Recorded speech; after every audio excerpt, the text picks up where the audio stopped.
he said, the anniversary party is next. Oh, we're getting live stream. Never mind. Yep. All right. We'll talk about it later. Maybe at the end. All right.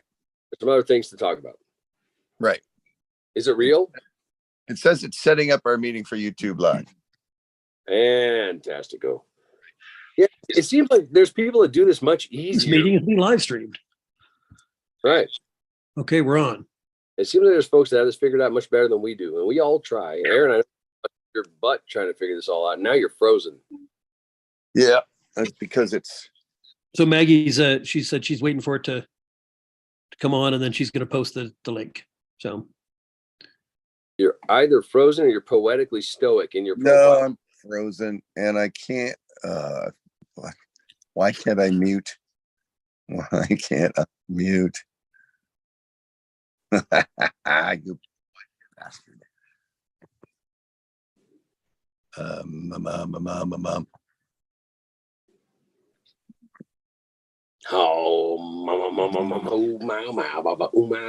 Might be interesting. I might not be able to speak or listen. I'll only be able to listen.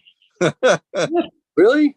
Yeah, because all I'm hearing is the YouTube, which is a million miles behind, and there's no freaking mute on here. Where's mute? On the Facebook one? On YouTube. Yeah. Oh, on YouTube, there should be a little speaker somewhere where you I know. Oh, I know, well. But there ain't. Oh, bastards. Do you have a secondary device with you by chance? I don't. Oh, geez. Are you up on your ASL? I could call it an interpreter. Oh, why can I not freaking mute it?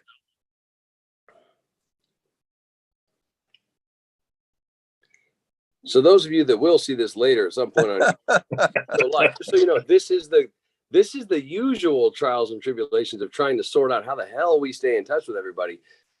And there's so much more to talk about as far as trials and tribulations currently. But this is the joy. This is the joy of live streaming for us. This is status quo. Yeah. And it's unfortunate every time. And it's always Aaron that gets stuck dealing with it. And that's why I'm really just, I want to learn. Oh, boys. I got it. I think I got it. Oh, yes. Okay. You still have, I mean, you have a strong profile, sir. That's a sexy man in the corner of my screen. Especially for just a random profile. And of course I'm usually the one that watches the comments. There you are. But I can't see the comments. Okay, so the comments will be on YouTube, correct? Yeah, but I can't see them. Okay, well, I can, because I happen to be on my... So you're going to have to respond to the comments. What? I will do my damnedest. Why did it go away? So no, we're live on YouTube. That's not what my YouTube shows. Okay. Well, because you're the one streaming it live, so maybe it doesn't show you you're live because you're the one doing it. And I'm here's still the question. How do you find the Wicked Tinkers channel with the live going on? Is it Wicked Tinkers 1 or just Wicked Tinkers? Oh, hey, wait. I think it's Wicked Tinkers Live, isn't it? On YouTube, we have one of those? Yeah, I think so. Oh, live. Okay. We're all kinds of organized. I know this is like why? Okay. Piper Shaw. Thank you. I see all of us. Hang on, let me turn it up. Live, isn't it?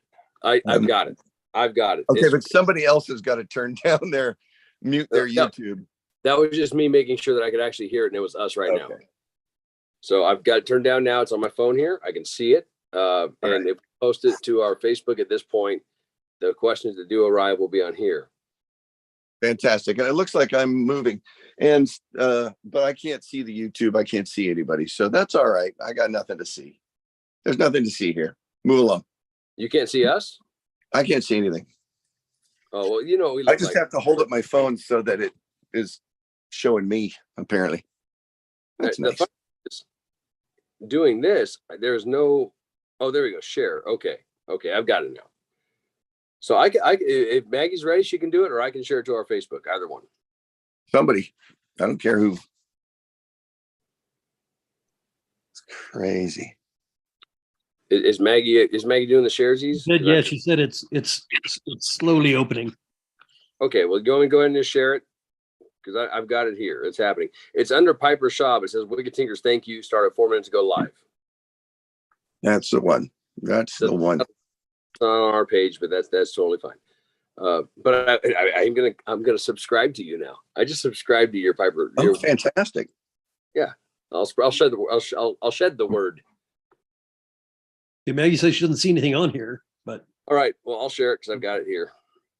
Oh, share the feed. Wait, nothing on YouTube? Group. It's on YouTube. I'm looking at it on YouTube. So I'm now going to share it, and I'm going to put it to. All right. Are you guys able to hear all the weird YouTube stuff in the background from my feed? No. Okay, good. Because I've just got it down as low as it'll go. I can't actually mute it, which is freaking annoying. But oh well. Okay. I'm going to copy link. I'm going to take it to our Wicked Tinkers Facebook page. I'll go ahead and do it. Let Maggie know I'm working on it. So, Yeah. What's on your mind? huh. Maggie just says, I don't see anything on YouTube playing where you guys currently are on. Because it's under Piper Shaw. It's not under Wicked Tinkers. Okay. I've got it. Let her know I'm posting it right now. Yeah, it's not under Wicked Tinkers. I can't access Wicked Tinkers from my phone. So I'm going to put up, we are live. Talk of all the madness afoot and all the awesome folks you are. Exclamation mark. Right, disjunct, ridiculous, but we're going to do it. We are live on YouTube. Let me let them know. This is madness. I wish somebody else had Zoom. Well, I Or would be have it, but the issue with it is you have the one account that's paid for. exactly. Right. I know. The only thing the rest of us use it for is band stuff. So we could, there's probably a tier that we could get where we could have multiple people that are admins on it and make it a lot easier. Yeah. But it costs more money. Yeah. And I'm frozen again, but not in my Yeah. profile. You've been frozen for a while. Oh yeah. All right. I'm doing it. I'm posting it right now. Post now. I let people know the YouTube link and it says follow the link, talk of all the madness / thievery afoot and Yeah, how yeah, awesome just post folks. it. Okay. So let's see who shows up. I'm gonna go back to my YouTube now and we'll watch. In the meantime, while we're waiting for people, I'm gonna run now and take a little. I'm gonna go urine, but I'll watch and I'll be back. Urine it up. Yeah, this will be great. We got one empty screen, one frozen screen. Yeah, and the only guy who knows what's actually going on YouTube is the guy Who just left? who just left. Yep. Oh, I love technology. Yeah. We don't know if anybody's there or not. We're just floating in limbo. Well, we know we're here. That's what's important. Well, I mean, sort of. I'm not sure if I'm here. Actually, if nobody else is there, then That's right. Then why are we here? yeah, We're here for the fun of it. if we are a tree falling in the woods and no one's here to hear us, are we really falling? Ugh. Would I? Well, hair lip. Where is it? Where is it? There it is. So where are you at, Mr. Shaw? You're in Forest Grove? I'm in Forest Grove, Oregon. Yes, I am. Yeah, Good. my dad's doing quite well. Good. Great. He's actually doing better than he was before. So that's good. It was mere moments. It was mere moment. I didn't even wash my hands, but it's just me here. We have you can lick them clean. we have 7 people watching. Susie Sturman says hi. Hello, Susie Sturman. It's happening. 7 people are here now. I heard everything you said to turn my volume back up on the YouTube stream. Aaron, you still look fantastic. Yeah, I've been frozen for quite a while. Tiki is like really interested in something on the table. Sorry, I'm trying to. Maggie is trying to get it all figured out for us, but It's already she- figured out. It's all No, she on. didn't know that because I was telling her that she had Oh. to get this figured out. So Oh, yeah, we kept telling her, no, CJ's got it. Or we kept telling But- you to tell her. yeah, I know, but I was busy trying to explain what was happening in real time.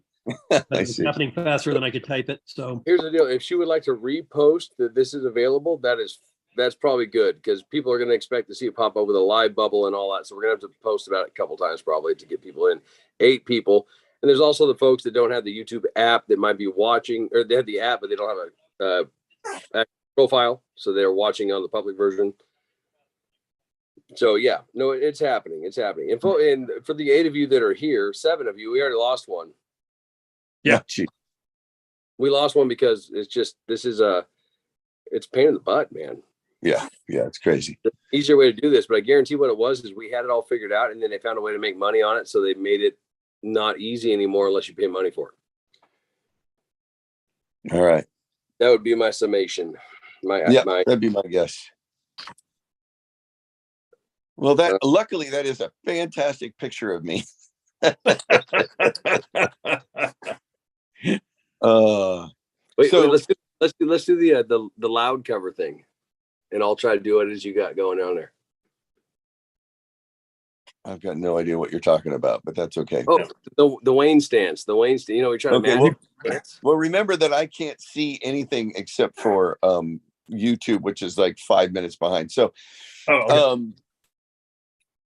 you just came back, CJ. You just came back from the head. So, yeah, there's all kinds of weird space-time warps happening here. Yeah, exactly. We're in some kind of time travel madness, but we'll just say to the 7 people who are on here now, and we'll just say it again and again, how dumbfounded we are by everybody's help. We were a few days ago, we were feeling like, what are we going to do? Are we going to be able to keep going?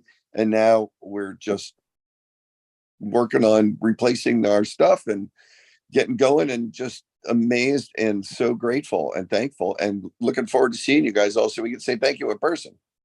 Right. And the fact that we're actually able to go and be there to say thank you in person is all your fault, people. Yeah. Yes. Because there was a hot minute there where we didn't think we were going to be going anywhere to see any of you in person again, unless we just went to a show that somebody else was playing at. Yeah, exactly. But we're pretty gobsmacked at the results and the response. What everybody's been doing is just amazing. Yeah, it really is. It definitely I was talking about this the other night with Tiki on here. It hammered home to me something I hadn't thought about in a while. Not that I don't think about fans and what we do and what it means to people, because I know what it meant to me when I was a fan. But you know, it's been years of doing this and some hard years doing the COVID thing and all that, and coming back in, things are a little slower. Some events are struggling. We're struggling. Everybody's struggling right now when it comes to entertainment. But seeing that reaction and that response and that support that fast really kind of amazing. Like, okay, what we're doing here, it's not just for us, and it never was in our minds. But there's times where it does feel like we're doing this because we like it. Yeah. But it really made it clear to us how much you folks think of us, and that is really what it's all about. Like, yeah, that's it what really makes is all stunning. It's amazing. Hey, he's live. You're live, sir. Okay, that's great. Well, as long as I look at a Zoom screen, a blank Zoom screen, then I'm live. That's good. But that's all right. I was just looking at people 5 minutes behind anyway. So, well, now you can see the sincerity in my eyes. Really, it's unbelievable, and we cannot thank you enough. But we will do our best. We'll have a dram with you when we're out and about. And I think the GoFundMe is up until a week from today, but we're already past our goal and just overwhelmed by it. And to those people who also donated away from GoFundMe, thank you all, of course, so much. Yes. So much. Yep. Unbelievable. And with the GoFundMe, I mean, that was our estimate as to what it would take to fix this. Yeah. And we didn't know if we had it all or not. We weren't sure if we were like, okay, we're going to add this all up as best we can. But I keep remembering things like my whistle and my jaw harps. So. And we see if they're in there. You know, I've got the van here. I'll check tomorrow. So we're constantly doing that. We're sending lists to each other of things that are like this. Is that in the van? Is it gone? Do I have it? What's going on? Yeah. But that was our rough estimate, and we kind of, I can't say expected, because we knew our fans are awesome, but we had no idea it was going to be like this. No, not at all. think it's you folks. It's just that us, we're like, dude, there's no way in hell that people can step up like that. So we put it up there thinking, okay, we'll get some assistance and we'll have to figure out the rest of it. And it went so far above and beyond so fast, and it keeps going. And we've let everybody know that we're funded. And the reality of it is that a lot of everything that was stolen obviously has to be replaced. That's all stuff we need to play with. But the reality of it is there's plenty of other things that we've had to put off and put off and put off as far as replacing or fixing or repairing for years. So we were going to shut this down the other day once it hit the goal. And then people were saying, hey, we want to send you this on Tuesday because we get paid Friday. We got to cover our bills Monday, and then Tuesday we're going to send you stuff. And at first it was like, well, we got what we need. But folks were like, no, we want to help you. We want to help you. And right now we're at a point where if folks are willing to help, we don't ever want to ask for this again. Right. No. We can't. We won't. If this happens again, that's it. Right. But yeah. But well, not that we want it to be, but while people are willing to help out and are seeing this, we also want people to know that anything that does go over and above our goal, as it has, it's going to go towards securing the van, getting a better storage yard, repairing things on the van. That van is 530,000 miles. Yep. $500,000. If it could provide the ability for us to be able to go out and get down a payment on a new van to where we don't have to worry about the van exploding. Because in all honesty, that was kind of our first big concern, was like, the van's going to blow up soon. Yeah. And getting insurance, which we haven't needed for 27 years, but now we do. Yep. Well, apparently people are a lot more desperate than they were. I guess. I think we all know that. It's just crime's just going up, and it's getting weird. Yep. But no, for those of you that are still that have contributed at all at any point, amazing. Thank you so much. For those of you that are still contributing, we all want to make sure that you understand that it's not like we're going to go out and spend that at the bar down the street having a good time. There's easily 3 times as much money as what we needed to fix our issues that could go into making the band operate better and streamlined just on band. And, that was just to get us back to where we were, so that we could continue limping. So thank you so much. So that was kind of a weird thing, which we got chastised by a former band member who was like, "What? That's just going to get you back to the sorry state you were in before." We're like, well, I mean, we could say it here. For those of you that know Jay Atwood got a hold of me the night that the fundraiser up, and he said, "What are you talking about, 20,000?" He goes, "You know damn well that equipment is going to cost you more than $20,000 to repair or replace." And he's not wrong, but he also didn't know everything that was gone and what wasn't gone. But it gets expensive quick. We can easily drop $500 to $1,000 just on mounting kits and tiny cables. That's actually that. I mean, and prices have gone up since we've acquired all this stuff. Yeah. So looking things up, there was a couple things. I mean, I was totally shocked because my ukulele. For those of you who are not tech savvy, my ukulele plugs into what's called a direct box or a DI, direct input. And I bought my direct input, and it was kind of it was a nice one. Because I knew I was going to be using it a lot, and I paid $100 for that thing. So I actually said, my DI is gone. So that's like $100. But I kind of forgot that was almost 20 years ago. Right. I mean, that same piece of equipment is exactly the same. They still sell it. It's still a workhorse direct box, but I just looked it up, and it's almost $250. Right. Wow. I was like, So a lot of stuff that we, that's what we were like, well, what's this going to cost? And we were like, well, what did it cost us? And we figured 20. And but now I'm glad that that it went over, because we could definitely make use of it. Kind of going, whoa, Yeah, it's I mean, that is all stuff that we've gathered over 2 decades of playing. So right. And like we said before, it's not just this isn't the stuff that we gathered 2 decades ago. This is the stuff that 2 decades of time and money and experimentation. Went into finding out what works, and it was finally all in our hands, and we were using it, and it had been there long enough for some of it to start having problems. So as it were, it was like, okay, we got it. We know what we need, but we can only replace a little piece at a time. And just toward the end of last season, I managed to pick up a couple of new things that were like, oh, this makes life so much easier. We had them for like 6 months. Yep. Gone. Well, Mostly just to alleviate some fears. Yeah, Aaron's nice bagpipes were not in the van. Yeah. No, one the thing only instruments were like whistles and jaw harps, as far as I know. Yeah, and weirdly enough, the Bronze Age Irish horn, which was probably the one thing we cannot replace. Yeah.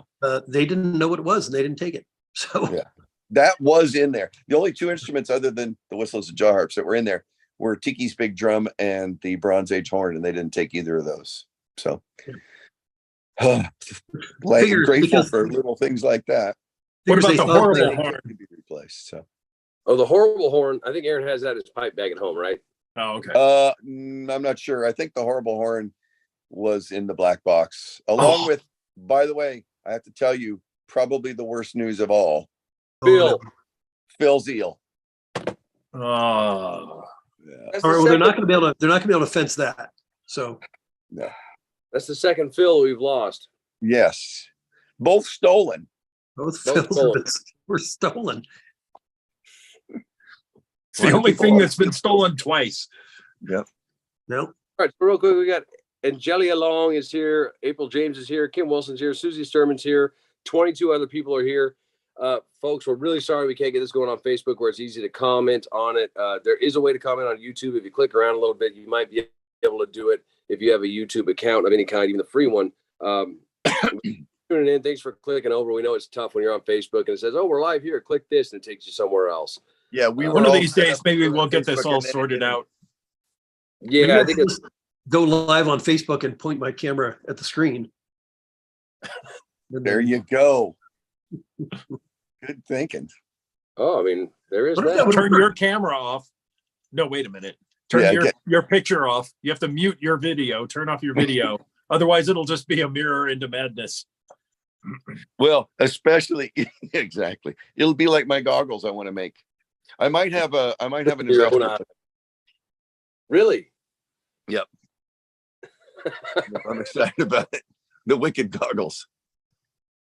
You stare right into your very own. Stare into your own soul. Mm-hmm. It's a window into your own soul. But if it's if it's simultaneous eye to eye, then yeah, that's different than just looking at one eye. No, exactly. No. It's both eyes, each eye looking at the other eye. What do you see? They had that song about it in what was it? When Santa Claus comes to town. When one eye looks into the other. That was it. Something like that. Yep. So yeah, we're gonna start working on it. Be looking in your soul. Oh, so Dana, I just have. Oh, so Dana is present, but she's unable to comment. I'm just gonna tell her to me here if she wants to ask anything. Exactly. Ask us anything. Well, and I suppose somebody could be looking at Facebook too, and people could comment on Facebook even though there's nothing freaking going on there. What was I going to say? So I just wanted to say, because more people are coming on, we have to keep reiterating just how blown away we are and how grateful we are for everybody's help. Unbelievable. Yes. Thank you. Thank you. Thank you. And we will put it to good use, and you'll be able to hear it. Yep. On the road. Come out and see us.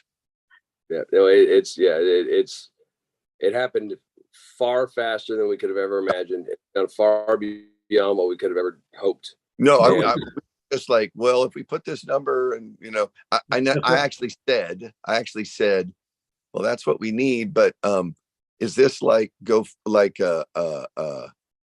don't meet that goal, if you don't make the number, that they don't give you anything, and they're like, no, we'll do GoFundMe so that at least if we get something, we'll be able to get that to help. And you guys just above and beyond.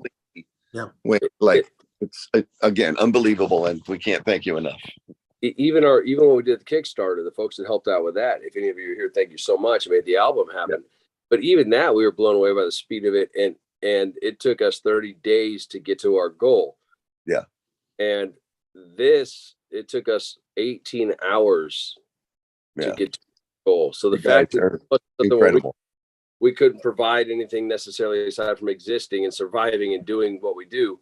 We couldn't really say, okay, we're going to give people shirts if they help us out, because that puts us back and the spending were already out, you know. Right. The fact was full blown. This was just full blown charity to keep us alive, and it was a last ditch effort, and none of us wanted to do it. But it was like, it's this or we just are possibly done. Yeah. And then we did it, and you guys showed up. 24 hours we were funded.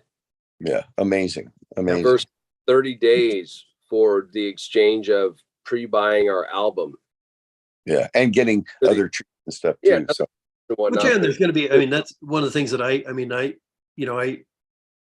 obviously we were all kind of in shock, but I was kind of like, now I'm like, well, we still have to figure out what we need to replace, then buy it, and then get it, and then set it all up and build it, and then and then make sure, like, work out the bugs and the kinks and all that. Yeah, it's going to be tricky. Yeah, but right. Now we can do it. So we're now at 28 folks. Kim Wilson, hey, Northern Nevada. I'm guessing you're up in Reno. KA, Big A, and then Militia Fam. Hello from Bakersfield. Well, hey, right down the street. Ed Harden that I know. Is that who that is? Might be my buddy Brandon Harden. I'm not sure if it is or not, but if it is, well, whoever it is, hello in Bakersfield. I'm here too. It's beautiful outside right now. A little wet, a little cold. It's amazing. It's raining again. Gotcha. Hey, I would just like to say personally, I'd like to take a moment personally to let everybody know, like, I've been a little out of the loop on all this. You've been seeing CJ and Tiki and so on. And that's because last weekend, is that it? Last weekend? Oh my God. I called my dad and was like, hey Dad, how you doing? And he said, oh, I'm in the hospital. And he'd had an operation, and he was feeling pretty bad, and he wasn't sure what he was going to do. And he lives in Oregon. I live in Los Angeles. So we did our gig on Wednesday, and then I continued and drove up here and helped him out. And he's actually doing great. He's doing better than he was before the operation. He's 87 years young, as they say, and still doing great. But it's been tough, and I've been out of the loop to a certain extent because of it. And having that happen, and at the same time finding out, like 2 days later, finding out about the theft and everything, it was pretty tough. And your support really made like taking that off my plate was a huge help when I'm dealing with the rest of this. So personally, I just have to thank you guys tremendously, and thank the rest of you guys in the band for picking up the slack when I couldn't be there to do the, live streams and all that stuff. So because you pick up a lot of slack all the time, man. Yeah, I'm a slack grabber. You know what I mean? He's the if it wasn't for that man up there with that glorious curly doddle on top of his head, none of us would be here doing this with you right now. So no, 100% agreed. Thanks to the whole band, and then Aaron, you don't owe ever a thank you or anything to any of us. You made this happen. So, and you folks made it to where Aaron could keep bossing us around. Yeah, which is just how we like it. That's it. You got to wrangle these cats, man. New ball gags for everybody. Oh, my old one's not even chewed up yet. 32 people are watching. I want the one with the kazoo. Wicked Tinkers, thank you for all your generosity. Well, thank you, Wicked Tinkers, for all your generosity. Yeah, thank you. No, it is. I think Maggie got on the Wicked Tinkers YouTube. Oh, good, excellent. She'd be able to go in there and comment. So I was like, Wicked Tinkers, thank you for your generosity. I'm like, hey, all right, we were in a time loop earlier. Now we're in a web loop. See, Maggie's always behind the scenes, making sure things happen. Yeah, thank Maggie too. So, K-A, I'm not sure how to say it. It's a K, a big K, a little A, then a space, and a big A. K-A, small town, 100 miles north of. I saw you guys in Vegas some years ago. Big fan ever since. Well, we'll see you somewhere else, and come on out and tell us how to say your name. That'd be fantastic. Yeah, and hey, we're going to be back in Vegas, aren't we? We are. Vegas is on. Yes. Contract has not come to me yet, but it's all agreed upon. We got our tax info sent off today. Yay. And everything should be in line soon. So we will be in Vegas. We're hoping that we hear some news from other events that are still pending. Yep. Yeah, there's been some big interest. Yeah, we will be in Calaveras. Yes, Calaveras is happening. That is happening. We will be in Prescott. They've already contacted me. That's already happening. Awesome. There's been some rumblings and some rumors and innuendo going on the. That's what I've heard. But we'll see. That's what I've heard. We have heard that some of our fans have been talking to various places about where we ought to go, and we always say that where we should go. Yeah, if you want us to come play your event, don't tell us because we already want to come there. But tell the event organizers, send them emails, call them up, go to their house, put a sign. Be nice. Yeah, but be nice about it. Bring them up some bacon or something. Yeah. Everybody likes bacon. Yeah. Even people who won't eat bacon like it. They just bring them a slab of uncured bacon. Just plop it on their forehead. Right. And give it a couple of smacks, not hard ones. Well, no, you smack it too hard, you disrupt the fat structure, and you got to keep that around. When you render it off, you can pig fat pinch fight in it. That's right. You disrupt the structure, it releases the moisture, and therefore the fat's drier. It's not nearly as good for pinch fighting. Are you all having a drink tonight?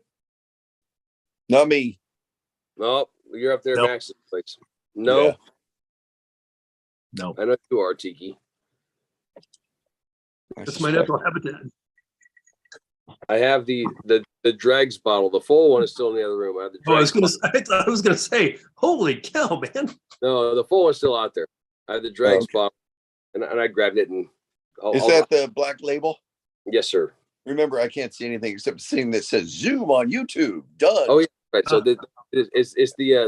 it was actually the dregs of the last dregs bottle that I married to the large bottle that wasn't quite topped off. Top that off, and this is the end of the last glass.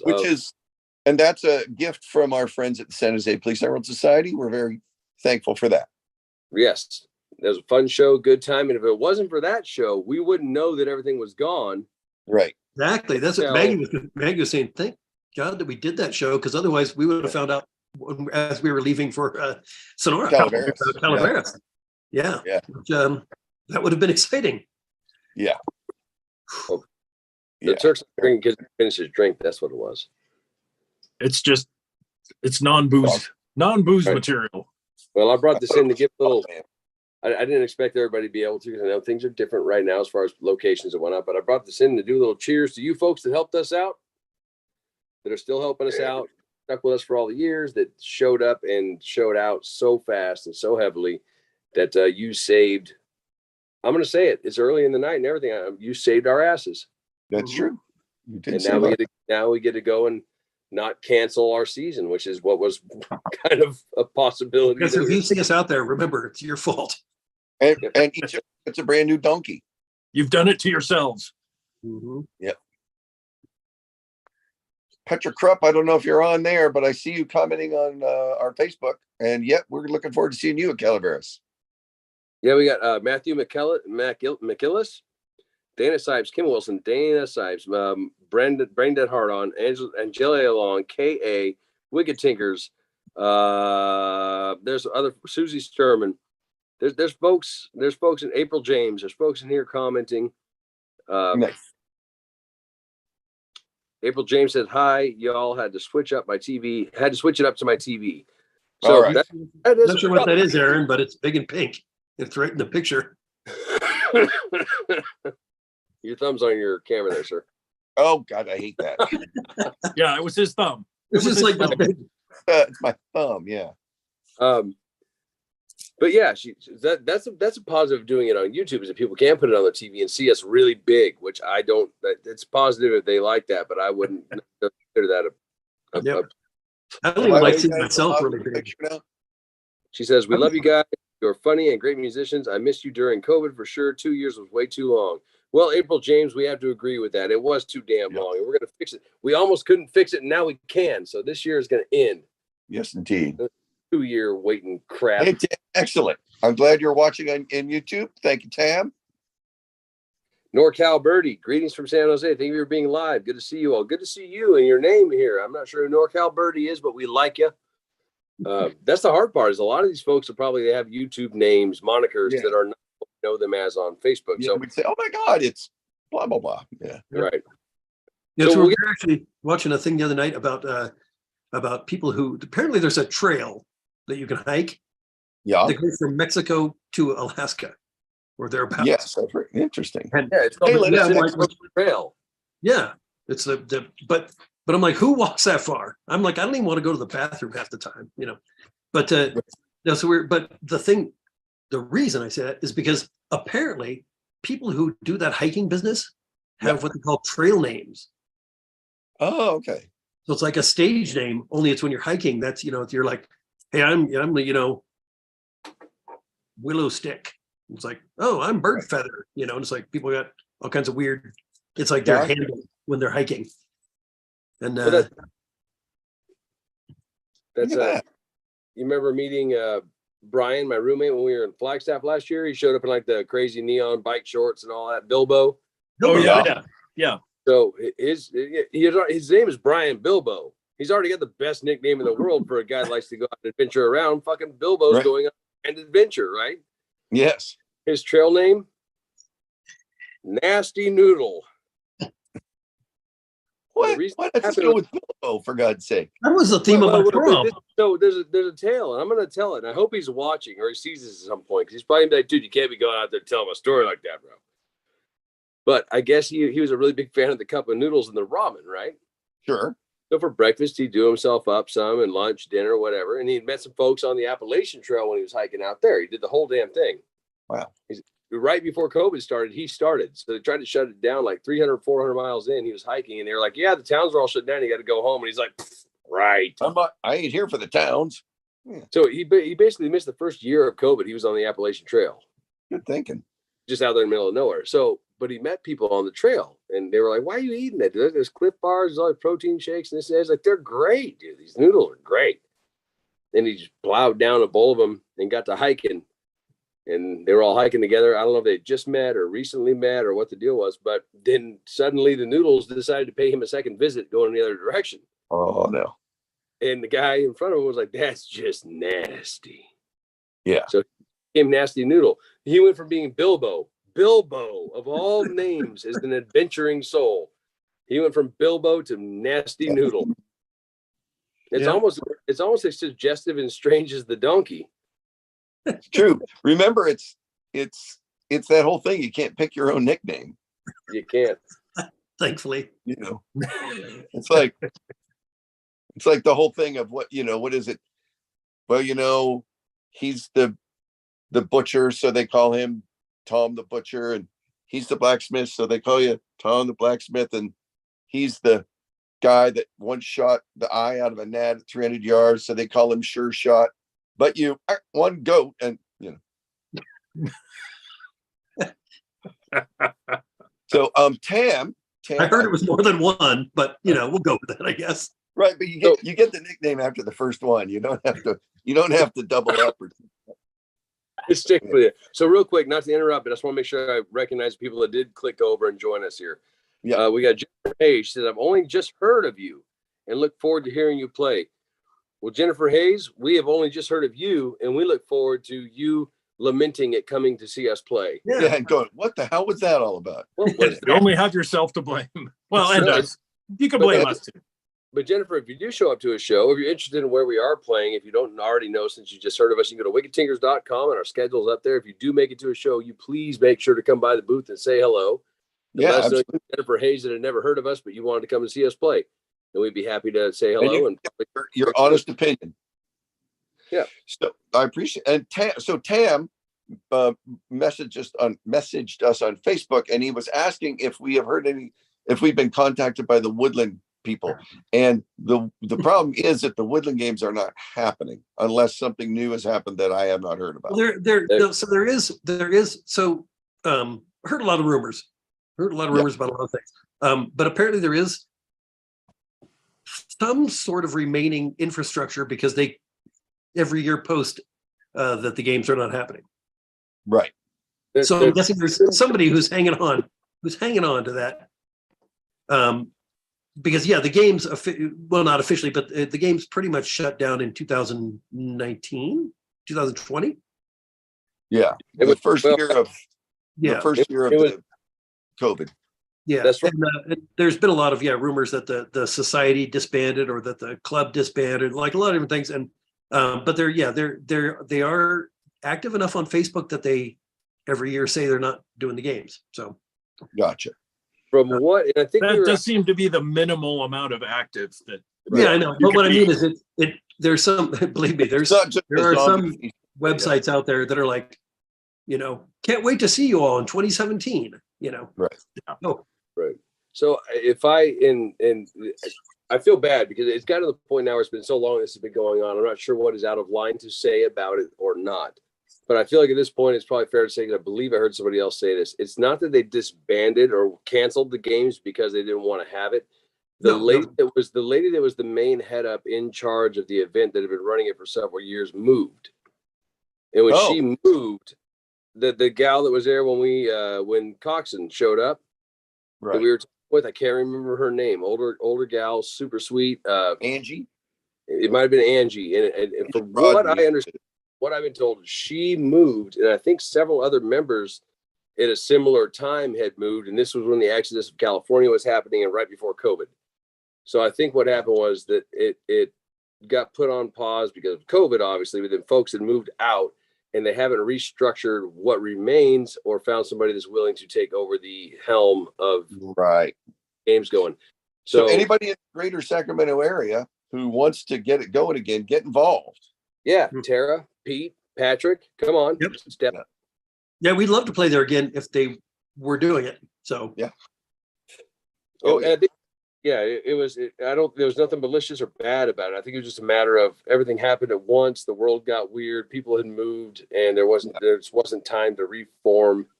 And actually, Woodland, was that one of the years where we couldn't make it there because we were playing Phoenix? Or was No. Woodland. I will say Woodland did decide to not hire us. Yeah. That year, and then COVID happened. Right, but so I blame them for COVID. Basically, I think it's what. Right. See what happens when you don't have us play. But they ended up getting canceled due to COVID, anyways. Correct?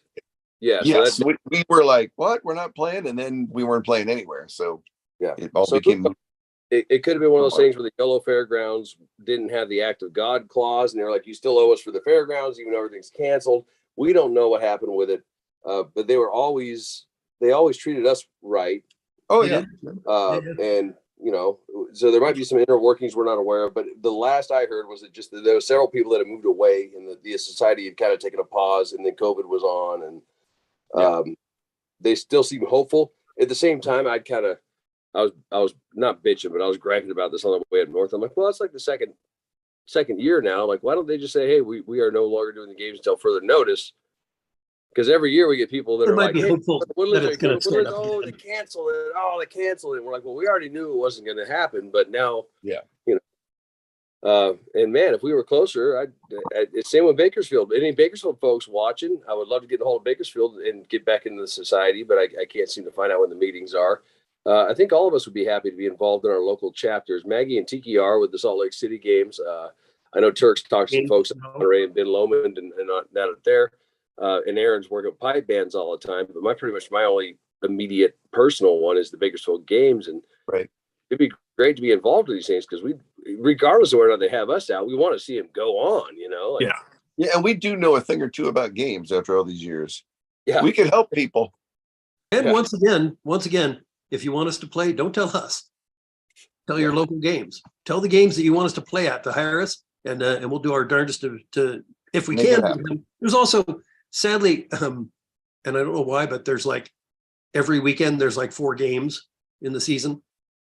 So half the time we're already playing somewhere, And also the weekends that we're not playing, there's also usually not any games going on, which is weirdly. And the whole month of August. Right. But then this last year, a strange thing happened because at the beginning of the season, people were still unsure whether or not they were going to be able to have events. So several games changed their dates to later in the season. And somehow they all landed in August and September. Yeah. Which were, August is usually pretty sparse because it's hot and there's just not much going on there as far as our usual games. But September, we always had a pretty decent September.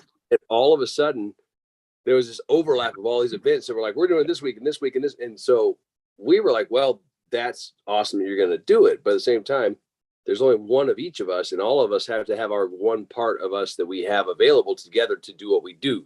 Yeah. So it was like, we can't split this up and go franchise it like some people we know have done.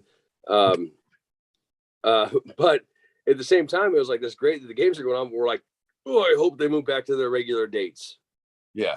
Otherwise, there's certain ones that are like, there's already several throughout the years that were tough because they would always be really close, and sometimes it would overlap and it would cause problems. And so keep your eyes peeled for Aaron Shaw's Wicked Tinkers. Yeah. To be playing. No, it's Aaron Shaw's Wicked Tinkers Experience. Wicked Tinkers Experience, yes. And Puppet Show. Yes. And show. There's going to be Cheeky Guy and L.J. Henderson and the Dirk. And the Trog. Well, the beauty of Turk is we can split him down the middle and we can get Magilla and Mongo chutney. Yeah, that's right. One gorilla for each iteration. It's like a liver. You just, you cut a chunk off and the rest grows back. So remember we got that haggis this weekend or this on Wednesday? Not unlike that, the zombie haggis. So it was good, for cold mealy haggis, it wasn't bad. Nice. So CJ, since you have access to the comment section of YouTube, if anybody has any questions or anything, feel free to ask, and actually, CJ will read those to us. I will. I've been watching. Like our question from Tam about Woodland that came in on the Facebook, which I saw that one. So I see. Feel free to comment on Facebook too. Jennifer Hayes says, "How about Idlewild?" Now, I'm not sure where Idlewild is, but Idlewild would be great. I don't know if there's a festival up there.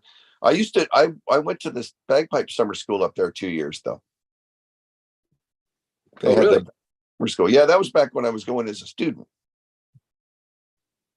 Yeah, but then it moved from there to Carlsbad, California. So I'm also just realizing how many comments did show up. So I'm gonna scroll back through. You guys keep going.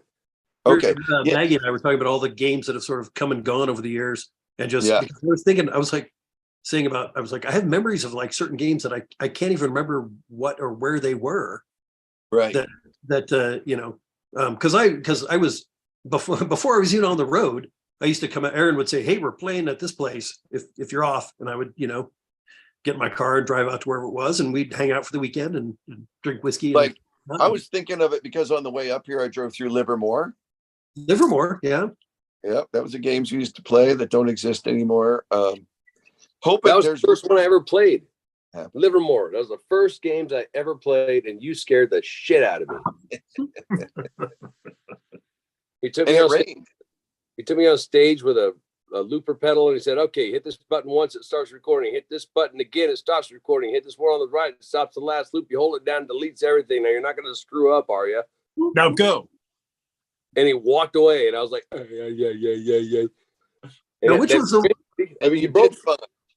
Well, I will say you stole it. I say like drive it like you're. What is it? Drive it like you stole it. Yeah. Break it. Like they say, 30,000 miles to break this in. People are like, no, you break it in like you're going to drive it.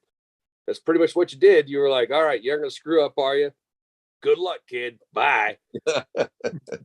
So I do have a couple questions. Really, yep. So I'm going. I remember where you were because I didn't hear everything you were saying, but I heard that part. You did Livermore. That was my first show, and I still think I had to burn that kilt after that. That's the place where you had the booth selling your ceramic mugs. No, that was before. Where was that? Because I was at that. I remember that one. Bakersfield, and there was one at Costa College or something college in Orange County. One that was outdoors. That I remember was between the stage and everybody else. Yeah. That was La Costa College or something down south in Orange County. That was one of Pat Moran's shows, and I think that was just before. Okay. Or what it was I played Livermore.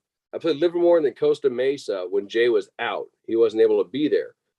And that was the first time I had filled in for Jay. I've been on stage with him before. The first time I filled in.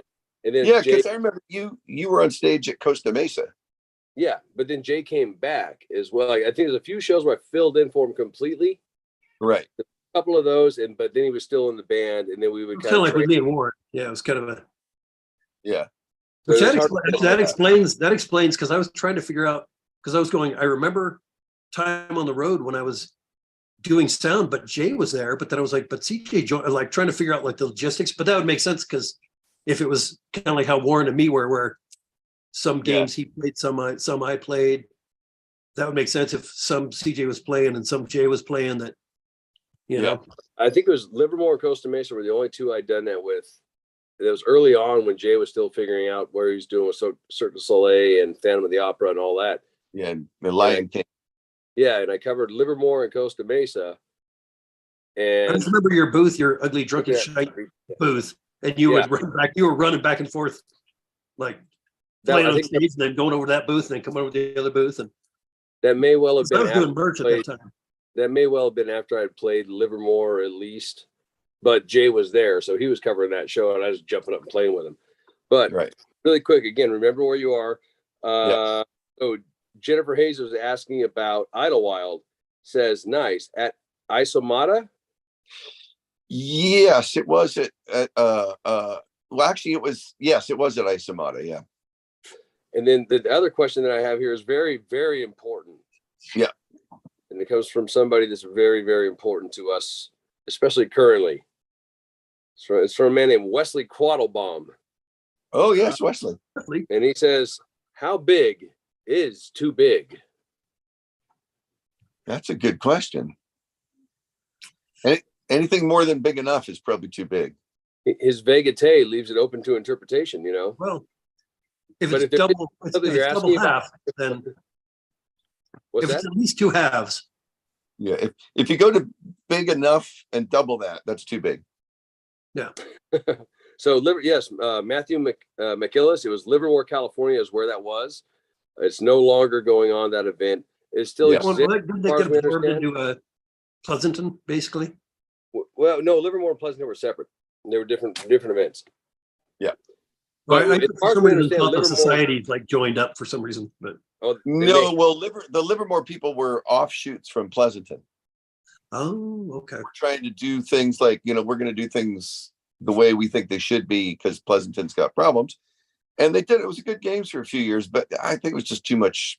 It's a lot of work putting on a games. I wouldn't want to do it. And if I remember correctly, the one time I went to the Livermore games, it was hotter than hell. Well, two big things I remember from Livermore is one time it started to rain and all the other bands were like, oh no, we can't play. Let me do this. Oh no, we can't play, man. You see, it's been too long. I can't do my Leaf accent anymore, but those guys bailed out and we played anyway. We played in the rain. We didn't care. And then when we were playing on the other stage on another year in Livermore, we're playing away and there was a row of porta potties behind us, portaloos, and the truck came to pump them out in the middle of our set. And the wind, we were downwind. Yep. That was not good. Like we're playing away and we're like, what the hell? And then you could see the whole crowd kind of going and backing up. It was like, well, thanks guys. And the Porta Johns were the year of the Inflata Pub. Yes.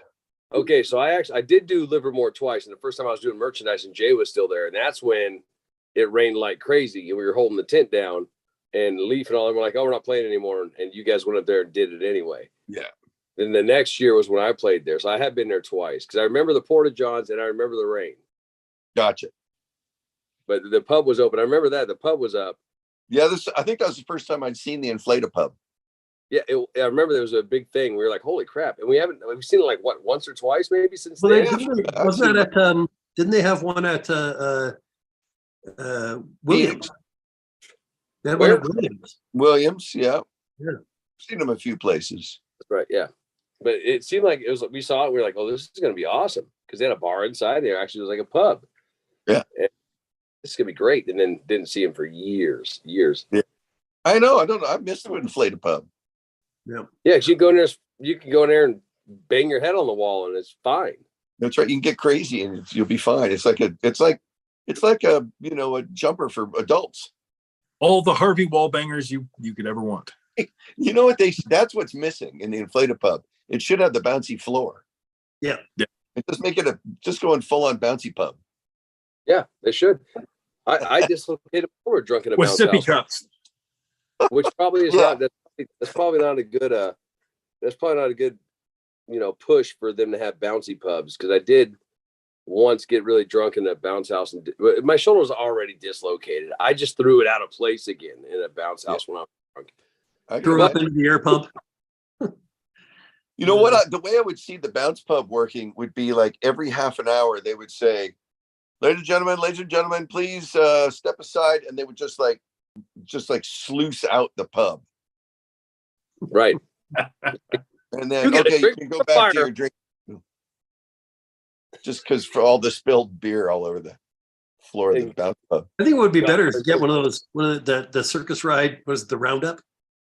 And it starts out, you go in and y'all get a drink, and then that would be good. All right, so a couple more. Is that the turntable or the spinning tube that you have to walk through? The big spinning thing that the floor drops out and you're just pushed onto the edges. Oh, right, yeah. Not the tilt-a-whirl. I already get that one already. I don't even need a ride. Yeah. The tilt-a-whirl is just me trying to walk back to the booth, basically. Just don't do the Rainbird. A couple more questions. Yes. Trying to keep up on them. I hate interrupting, but I'm trying to keep up on it. No, feel free. Shirley Stifler says, no more Pleasanton? No. Okay. Well, we will tell the tale of Pleasanton, but I do wish we could have a sticky, news groups where there's a sticky post that stays at the top, like don't buy pipes and stuff like that. Or don't go to Pleasanton. So there we go. First bullet point on the list of things to talk about, Pleasanton. Let me go through a few of them here, and we'll get them all started. That way we can and then we'll go back and answer. Yes. Yeah. So no more Pleasanton. Matthew McKilla says we went to see them outside Sonora, but unfortunately it got really hot and we had to leave. Well, Matthew, you remember that? Now it's at Calaveras, and it's also really hot. But the big room you play in is air conditioned. Nope. That is true. The first year they moved to the new park, it was brutal, but it was also high. And then they moved the date. So now it's back to the normal date, but at a different location. Remember that? The year was really hot. It was like they moved it because that was COVID year. Right. The year COVID. So, but now it seems more reasonable, except they're at a higher elevation. So if a storm system comes through, it might be snow and not rain. We have played in the snow there. Yeah. So, okay. So Calaveras. It should no longer be brutally hot. We're hoping. Typically, but it might be chilly. It might be chilly, but whiskey warms. Yeah. And again, we are inside a building. So come and hang with us and stay warm or cool as is your want. Kim Wilson says just too damn hot, too damn far east. Okay. In Oklahoma. There was people asking about Oklahoma. We still haven't. Yeah, we'd love to get back out to Oklahoma. I've got to contact them, and that one's in, I want to say September. So we have time. I need to contact Corey out there and see what's going on. It's always close with Kelso. So right, we did 1 year where we played there Friday night morning and flew to Kelso Saturday day and set up Sunday morning in Kelso and play, and it worked, but it was way too close. And it was very stressful. And I have not heard from Kelso yet because things changed. Bill Bully is out now, so he's retired. So, well, hopefully we pass the torch along to somebody that is in the know. Yeah, I met them last year and they seemed all gung ho, but I haven't heard anything yet. So cool. Wesley Quattlebaum says, "Don't read that," and that was far after I read "How Big Is Too Big," so I don't know what to tell you. KK says it's never too big. Look at talk to KK because it seems like I don't know KK, so I can't say much. Dana Sipe says the bigger the better. She's talking about bottles of whiskey. We know how this works. Oh yes, big bottle of bad ideas. If you like bad ideas, Kim Wilson says, if you like bad ideas and big bottles. Kim Wilson says it's not the size, it's how you play it. Oh, fair enough. Okay. Dana says, yeah, I've heard that before. April James says, Bringle Terrace Park in San Diego, 1,200. Oh, that's okay. Are you playing this year's Highland Games? We aren't sure yet, but we would imagine likely. Oh, I heard through the grapevine that for some reason Dick can't get in touch with me, and so I don't know why. So I've got to get in touch with him and see what's going on. I keep forgetting that. I talked to Reed last year and said Reed needs to get in touch with us, but that's for a different conversation. Yeah. Okay, so back to it. I think that's playing Vegas again, yes, we're playing. The dates are April 15th and 16th, I believe. I believe so. It was That's pretty 14th much last year. we're down as far as we know. Anniversary of the Battle of Culloden. It's that weekend of the 15th, 16th. I'm pretty sure it's 15th, 16th now. Last year was 14th, 15th, but years do that. So And there's so for those of you who don't know, maybe for some reason, for whatever reason, there's our schedule is on wickedtickers.com under schedule. And if you see a games that says in negotiations, basically that means that we're not contracted yet. We're usually working on it. But if you see that and it's one you want to go to, feel free to contact the organizers and tell them how much you want to see us. Because because that sometimes there's like people just get sidetracked and different things happen. But if you want to see us, like I said, we appreciate you telling us you want to see us, but we more appreciate you telling the venues that you want to see us. Because we already want to go to all these places. So if you want to see us in your neighborhood, you have two options. One, get the venue that you want to see us at to hire us, or two, hire us yourself. Yeah. So it is possible. I recommend it can be done.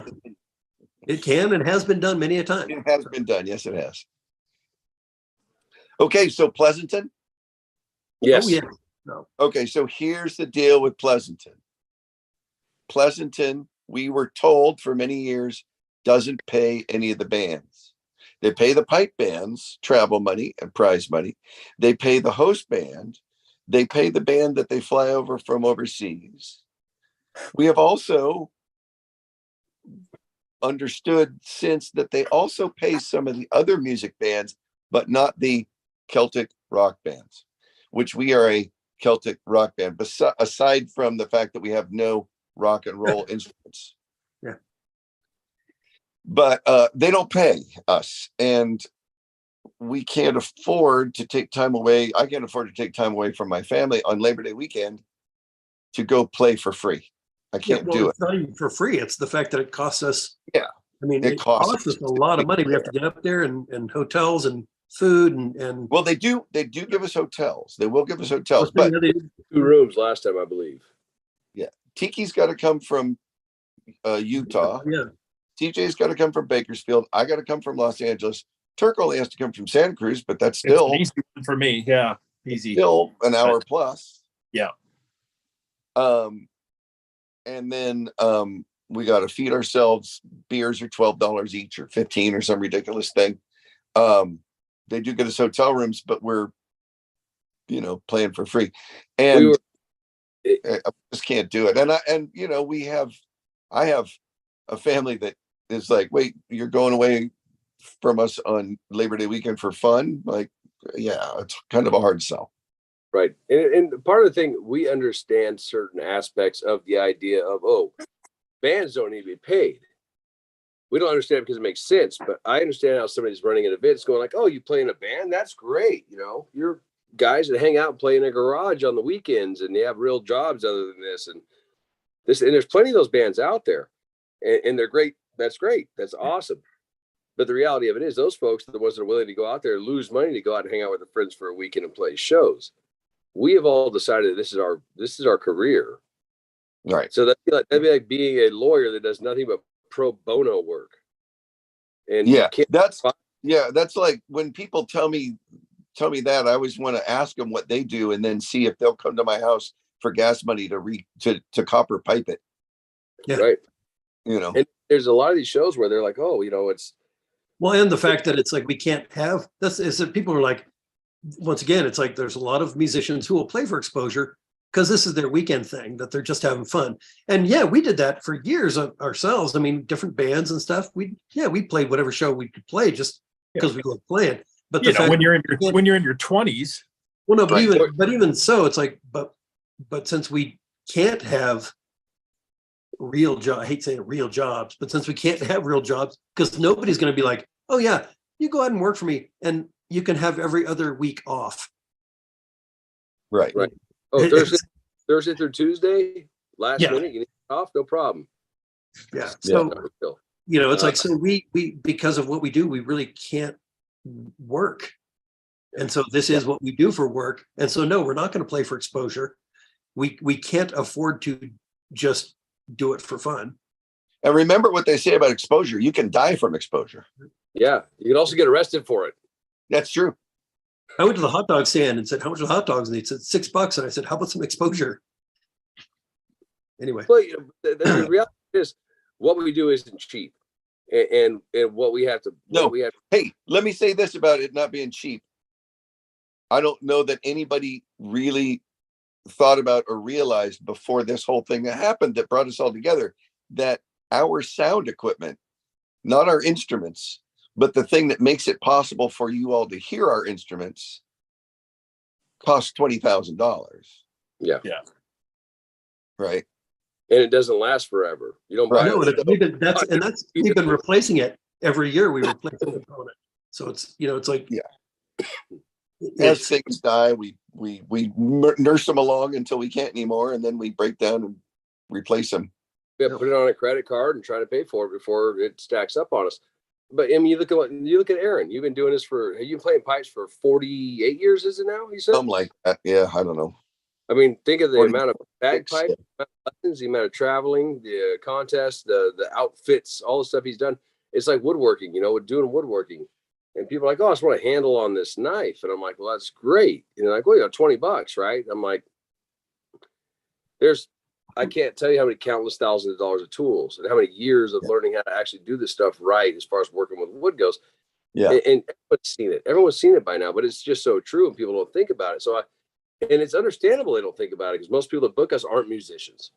They aren't people that do stuff like this. They're people that have a job and they're volunteering for this thing. Oh, why is it so expensive? It's like, yeah, it's going to cost us $4,000 to get to where you are and be there for 5 days, just as far as like expenses go. Right. And then you want us to play however many sets a day for however many days we got to be gone. And then are you paying over hotels? So it seems like a lot to it. So when it breaks down, it turns into, Yeah. So to be able to afford what we like doing, which is this, we have to be able to make money doing this. It's the only thing that I've managed to make a living at in all my life. So it's the only thing I'm any good at. And by the way, just so in case anybody is on from farther up north, what's that? Not any good at, damn good at. Well, thank you. But just for anybody who's from farther up north and has questions about Enumclaw, it's kind of the same problem with Enumclaw. Enumclaw pays us, or when we were last doing Enumclaw paid us just about enough to cover half of. Yes, we will insure it, Elizabeth. That's part of what we're going to use the money for. About half of what it costs us to go up there and come back. So you can see the comments now. What's that? You can see the comments now. No, I can see comments that come up on Facebook. Oh, okay. Sorry. So some people are coming on Facebook. Enumclaw doesn't. We're losing money going to Enumclaw. We asked them to pay us more. They said no, because they paid all the bands the same amount. And then accidentally, we happened to discover that we were not being paid the same amount. We were being paid less than other bands. And when we said, okay, we can't do it for this amount anymore, it's just not right, we can't do it, they said, okay, thank you very much. And they haven't budged on that. So we just can't afford to do Enumclaw. And we're sorry, we would love to, but we'll see you in Kelso. I think it's happening. And there's also McMinnville now, which is 2 ways from Enumclaw, but it's a hell of a lot closer to Bakersfield, I can tell you that. That's true. Yeah, that is true. So also, I feel like if we're going to say that much about it, we might as well fill out the whole card. We won't say who, we won't say what, but it wasn't just they're paying other bands more. It's they're paying local bands that didn't travel as far as we did more, and also local bands that as much had less people in them. Is less people in them and less people in front of them when they were playing. Yeah. Yes. And it is, we always see these events more. The only thing we really get prickly about when it comes to scheduling and how they sell events to people is when there's a headliner. Right. We think headlining is silly. We don't care if we're the guys on the poster. We don't care about any of that. but because we realize that when we're doing these things, there's a whole day's worth of music on the stage that takes multiple bands to make work. Yeah. And make it entertaining and keep it going. There isn't a headliner. We all work together on this. It doesn't matter if we're the last set up for the night and we're the guys that are in the headliner slot. We don't see it that way. We never think about it. We don't care about that. But when it gets to a point where you realize, like, okay, we are bringing the folks out, but we're not getting the compensation. It's one thing if the event just can't afford more. It's another thing if they tell us X, Y, and Z, and we find out it's all a bunch of crap, and they're paying people that are local more, probably because they're local and friends of theirs. And I get that. That's not how I would roll. Yeah, but it wasn't a matter of, well, that's just what you get paid. It was, please, we can only afford this much. Everybody's paid the same. We can't give you any more money because we just can't afford it. And then and if we paid you more, we'd have to pay everybody more. Yeah, then we find out that that's a lie. A lie. Untrue. It's at the same time, there's events where we've had plenty of issues over the years. We try not to take it personal. This is all business to us. If there's an event that says we can't afford that, we say, okay, cool. And we're not mad at the people in charge of it because it is business. Yeah. It's like, you guys have so much money to spend. We have to make X amount to be there. If it doesn't work, it doesn't work. Yeah. So there are events where there's been stuff that's gone on where it was not, we try to be very transparent with everybody that we work with. We don't try to fleece anybody. And there have been events that we have had those kind of cross-ups with where we can still work with them. Yeah. It gets brought up and it gets sorted out, and but there's certain places where, if they're going to play hardball and they go that direction. And the thing of it is, some of those games, some of those events that have done it that we don't play anymore, they did it to us for years. Yeah. And predicated it on us being such good friends. And, we had a hard year. And we're like, well, if you had a hard year. That's the thing. Yeah. We so tried to make Enum Claw work for so many years when it was really not working out for us. Yeah. We're like, okay, we're all friends. We understand. We know that things are hard. We know how tough it is. And then to find out that we want to see our fans. Yeah. But then to find out that they were not being honest with us, and when we just asked for what was fair, they said, there's the door. So we took that door and we're not going back in. But with currently, since we're doing the honesty and this doesn't have to stay up forever, we did that with Pleasanton. We said, okay, you guys don't do. We had the argument for years. We didn't play it for years. And then myself, and I believe it was me and Tiki went out there one time and met up and saw the event, and there was other bands playing, and we were walking around. People were like, oh my God, you're here. We're like, no, we're just here. We're not playing. And we saw the fans there, and we love playing if we were all independently wealthy, we would do this for free. Yeah. If we could win the lottery. Yeah. So I guess you got to buy tickets. So it's like, these are our people. These are our people. This is our crowd. Yeah. And we should give it another chance. And we got a hold of them, and they promised us a couple of things that weren't major at all. A couple cases of beer, some food vouchers, and Aaron not just cases of beer, cases of some of the cheapest beer you can get. Right. While they were sponsored by Lagunitas, which is fantastic if you like that, and I like Lagunitas just fine. But we're like, Bud Light Lime, some Stella, maybe a. Yeah, we wanted some hot weather because Pleasanton is hot, so we wanted easy drinking on stage hot weather beer. Right, just an ice chest full of it. It could be 24 of them, 48 of them. Do something that requires enough effort to make us feel like you actually give a crap about us being here. Yeah. Show us that we're worth something to you. And we got there, and they came by the booth, and they dropped $20 on the table and said, sorry, we were too busy. We didn't have time to get your beer for you. So here's $20. Go get it yourself. Yeah. Which, by the way, if we bought the beer at Pleasanton, that would have been a beer. A beer, yeah. And maybe a third of another one. Yeah. Right. And on top of that, we were kind of hoping to be, this cheap ass beer, maybe 3 or 4 12 packs, maybe cases. And they handed $20 to us and said, sorry, we didn't have time. Take care of it yourself. And that pretty much to us was like, we gave this a chance, because back in the day, before Spotify and all streaming music, Pleasanton does have a great crowd of people that buy a lot of merchandise. Right. And that made it survivable, even though they weren't paying. On principle, the fact that they weren't paying isn't right. But that was how the world worked for a while. There were certain games where you could afford to go and do them for next to nothing because you knew there'd be a crowd big enough to support you through merchandise, and that was worth it for a business standpoint. Right.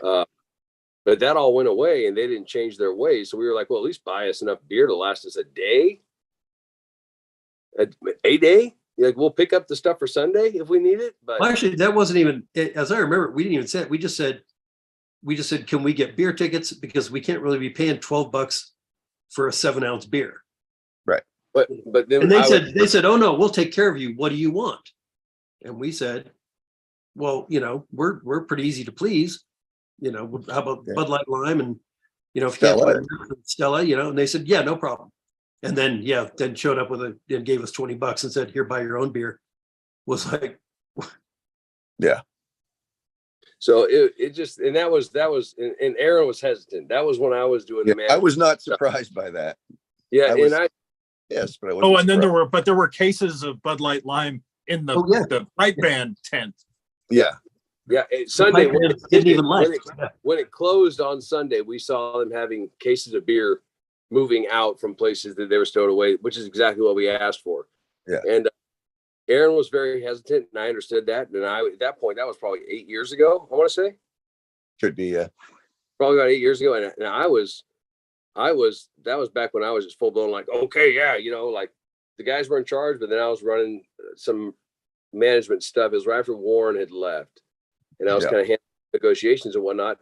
And that was the one where I was like, hey, which actually, I think there is a little bit of backstory, because this kind of sounds kind of petty about the beer, but because we said we can't, we're not going to do it, and they said you have to come back, we need you, and we said we're not interested, and they said what can we do, and Aaron said you can pay us, and they said well we're not going to do that, but anything else, what can we do to get you back?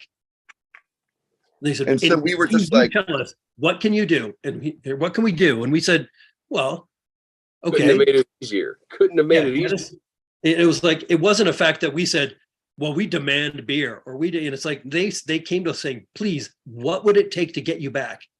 And we said, okay, if you're not going to pay us, then what we at least want is some cheap beer and food tickets. Yeah. And they said, okay, we'll do it. And then that was the old bait switch. Once we got there, nope. Yeah.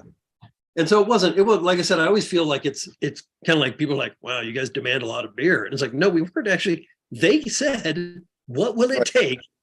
And we said this.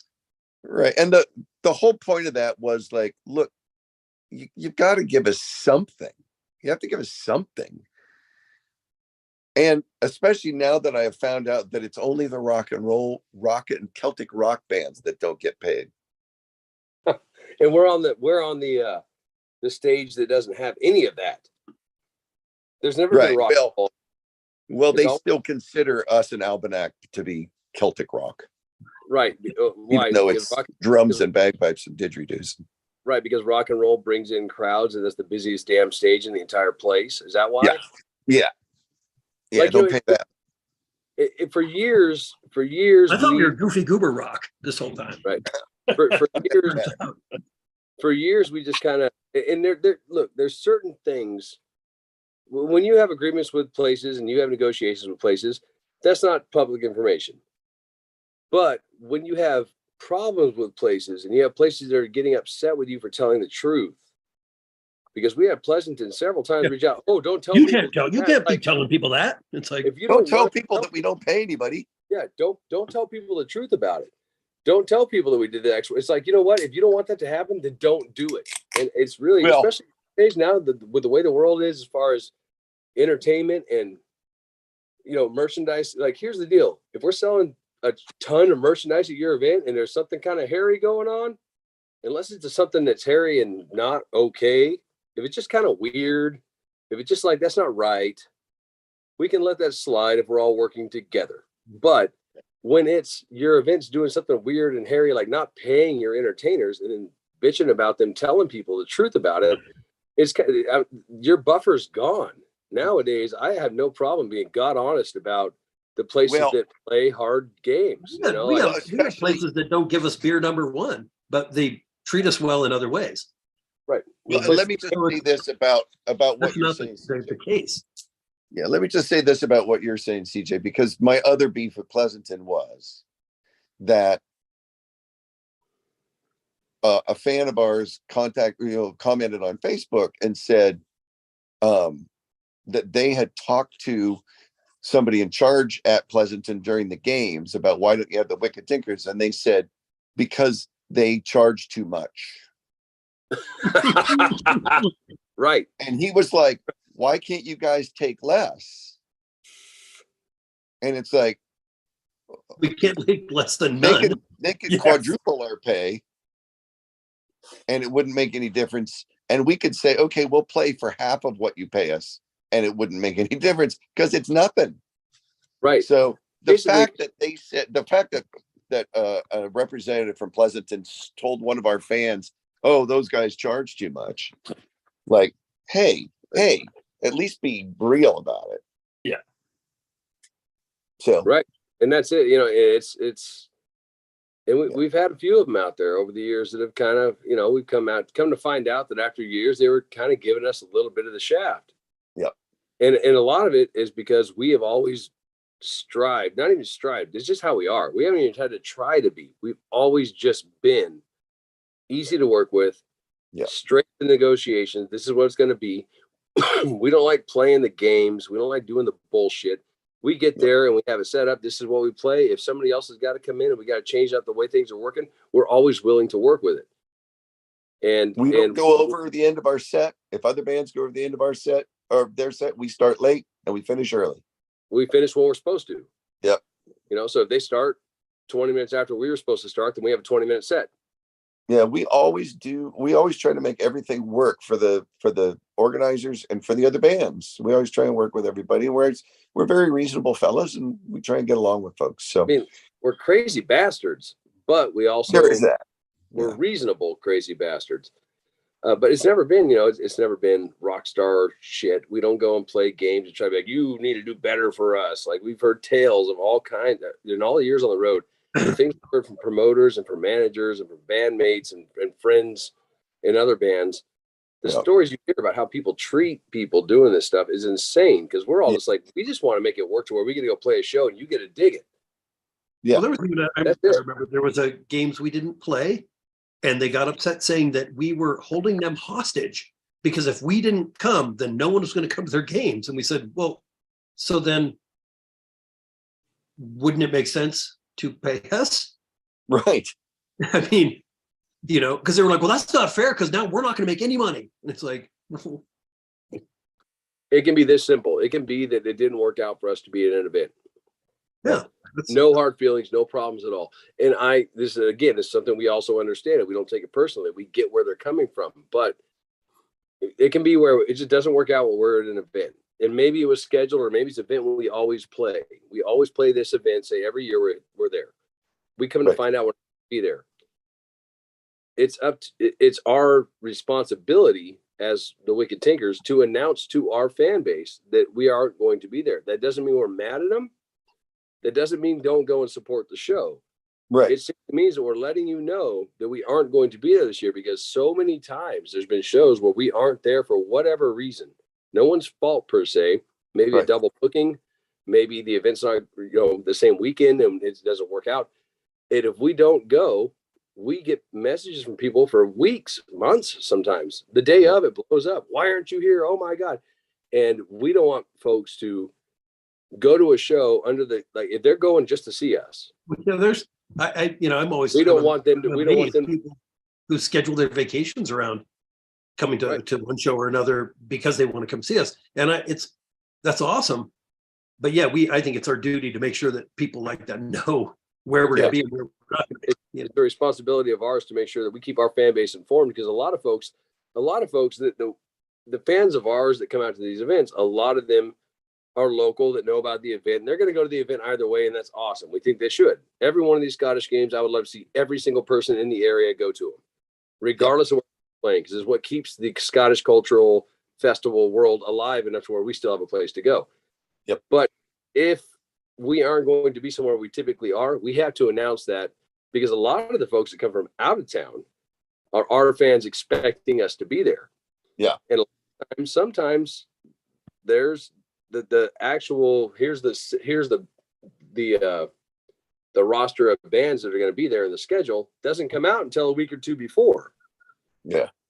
So if we don't announce it when we find out, there's people that go there, like Tiki said, and they're like, oh, well, we travel all the way here and you're not here. And so they get upset, not necessarily with us, but we hear about how upset they are about it. So we let them know. And there's been times games that we aren't doing get really upset that we tell folks, and more often than not, when that's happened, it's been games that chose not to have us because they couldn't for X, Y, and Z. They want to change it up this year, or they didn't want to pay what it took for us to get there and actually survive. Like somebody new was in charge and thinks they're going to change it up. Pleasanton, case in point. Don't tell people that. Now they're not going to show up. It's like, well, we're not going to be there. So they're asking us. If they're mad that we said that we're not going to be there and they're after you about that, that means they were coming to see us and you didn't want to have us there because you won't pay for us. Right. But that typically, that has happened a lot. But we try to be very transparent about all of it. Yeah. There's workings of the beast, obviously, as far as the business side of things that are kind of considered private stuff because there's several bands playing, sometimes a lot of bands playing, and every one of their negotiations is they're individual. They're all business. But certain things like we can't have you this year because we can't afford you or we don't want to pay you. We don't say that. We just let people know we can't make it to this event. Hopefully we'll see you next year. And we've had to get upset about that because we're honest about the fact that we aren't going to be there. Yeah. And they're hoping that we've also had events that put us on their flyers and on their webpage and stuff. Well, we're not even there. And we have to call an event, tell us not to tell people we weren't going to be there. Right. It's a very strange little thing. And it's not everywhere. No, it's rare. It's rare that happens, but it does happen. I think the Scottish game, the Scottish games could go for, they're still going, and there's plenty of them. They're still going strong. There's plenty of them that are growing and trying to start. I mean, Minville, case in point, right there. I mean, shit, they started they started the year before COVID, wasn't it? I'm not sure, but yeah. Last year was their second annual, so. Oh, it's second. Okay, so it's a year out. Well, no, they'd already had it before because they changed their date. Oh, okay. Right. Yeah. But so they've only been going for a handful of years. I don't even think they've been. I don't even think they're not long. But they set it up, and the people running it are doing a great job pushing it, and it's growing rapidly. Like it's really becoming a cool games in a short period of time. So it's still growing, it's still happening, but the games themselves, like it's our livelihood. It's what we do. There's no rock and roll festivals, or there are rock and roll festivals that would love to have a bagpipe and didgeridoo and drum crazy band somewhere. They just don't know. We've played all kinds of weird shows where we get out there and we're like, this is not our scene, and we start playing and it goes nuts. There's been several of those over the years. Yeah. But the games themselves kind of need a revival. They need a revamp, not because they're not doing good, just because so much of it was kind of the way it was for so long. And then the younger groups coming up, and they're not getting it. They're not quite understanding it, you know. But it's the thing of, you know, and Aaron and we've all talked about this. I mean, and Kirk and in our bands, you know, there was times when we would travel for a whole weekend, play a gig that barely broke even. Because we were trying to climb the ladder. We were trying to get some exposure. We were trying to do things. And the Wicked Tinkers did that too in the beginning. In the very beginning, it was like play every gig. Hopefully some will pay for the ones that don't. You know, it's like, but then you get to a point where, it becomes it's not a weekend thing anymore. Right. You can't do that play every it's not a vanity gig. It's not an exposure gig. This is how we make our living. Yeah. But and Aaron was the only one that had to live through that era. Aaron was the only one that came from playing in Santa Monica on the boardwalk and being like, we're going to go on a 2-month tour in Godibo, Idaho. No. But I mean, like with the Idle Pleasures, you know, there were times. You guys have experienced it in other bands. Yeah.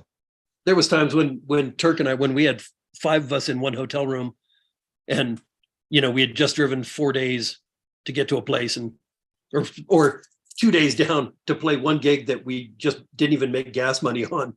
Right. And we get there and they're like, who? Who is it? Who are you? Yeah. So that was a good tale. Again, there were times when we played for dinner. I mean, so the other question, except we spun off there. The second question was, how big is too big? twice the size of average, I would say. Twice the size of excellence. I would say twice the size of excellence. Might be verging on too big. But then there was also Oklahoma. That is this year. It's September. Let me go back to it here. I saw it September 19th. That weekend. So that'd be the week after Kelso. Is that Tulsa or Broken Arrow? That's the same thing. 15th. Are you sure? It's not the same thing to Tulsa and Broken Arrow, but the Tulsa games moved to Broken Arrow. No. Okay. It's the 15th through the 17th this year. So it's the weekend after Kelso. So I should get a hold of Corey. It's actually relatively early. It's later out there. I'm going to text Corey right now when I'm done reading this. And then also 2662 S Fox, whoever that is. Sorry guys, we're doing this on YouTube, so we don't know we don't know who's who. They said, we heard, quote, they charge too much, unquote, at the Tucson festival. So we didn't go back. Yet another recently. I heard you were there recently. Is that true? Flagstaff was where we saw you and love you. We weren't in Tucson since the last time we played that show. Yeah, we did go to I'll tell you the Tucson history. For years they said, no, we can't afford you, and we said, okay, we understand. And then last year they said, oh, we're going to have you, and I was like, oh, that's great. We've always wanted to go to Tucson. We had Tucson, had a great time. And then this year they said, oh no. And the story I heard was that the guy that hired us last year wasn't authorized to do it. And they were like, no, we can't, no. And so they weren't hiring us this year. So, but yes, we didn't play there forever because they did say they couldn't afford us. But they did have us back. It was fun. We had a great time. But we did. Yeah, they did have us back. It was great. It was the year before last, I guess, technically. Matter of fact, it was so great that they turned us up so loud, we blew out the generator. Yeah.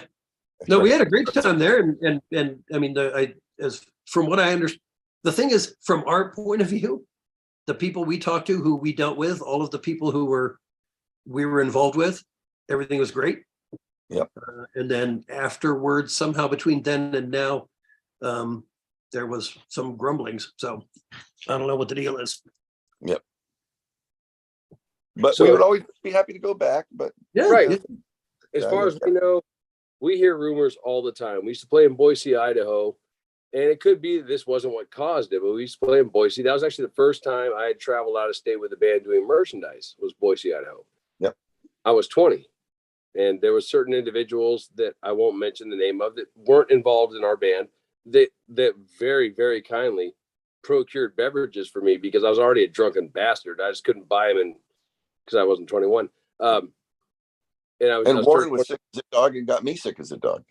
Right. But anyway, so we played Boise for years. The last time we went to Boise, the hotel was very confused. And we went to the front desk and we said, okay, so we are the Wicked Tinkers. We have these names. We have 3 rooms tonight, and then 4 rooms tomorrow night, 4 rooms the following night, and 4 rooms Monday night. Or no, Sunday night. I think we got it Thursday. We drove in Thursday. We had 3 rooms Thursday night, 4 rooms Friday night, 4 rooms Saturday night, 4 rooms Sunday night. So it's a Saturday, Sunday festival with a Friday night show. Yeah. Before. So we had to get up there Thursday. Yeah. The guy behind the desk was like, well, wait a minute, we don't have that many rooms. And we're like, well, we're supposed to be booked into them. What we were trying to say is we have 3 rooms that go the whole weekend, and there's an extra room starting Friday through Sunday. And suddenly the guy behind the desk was like, that's 44 rooms. Yeah, then we actually got kicked out of our own rooms because they were sold out. Right. So yeah. But no, that was night and 4 rooms for 3 nights. So wait. Yeah. That was Phoenix. That. Oh, was that Phoenix? Yes. I thought that was Boise.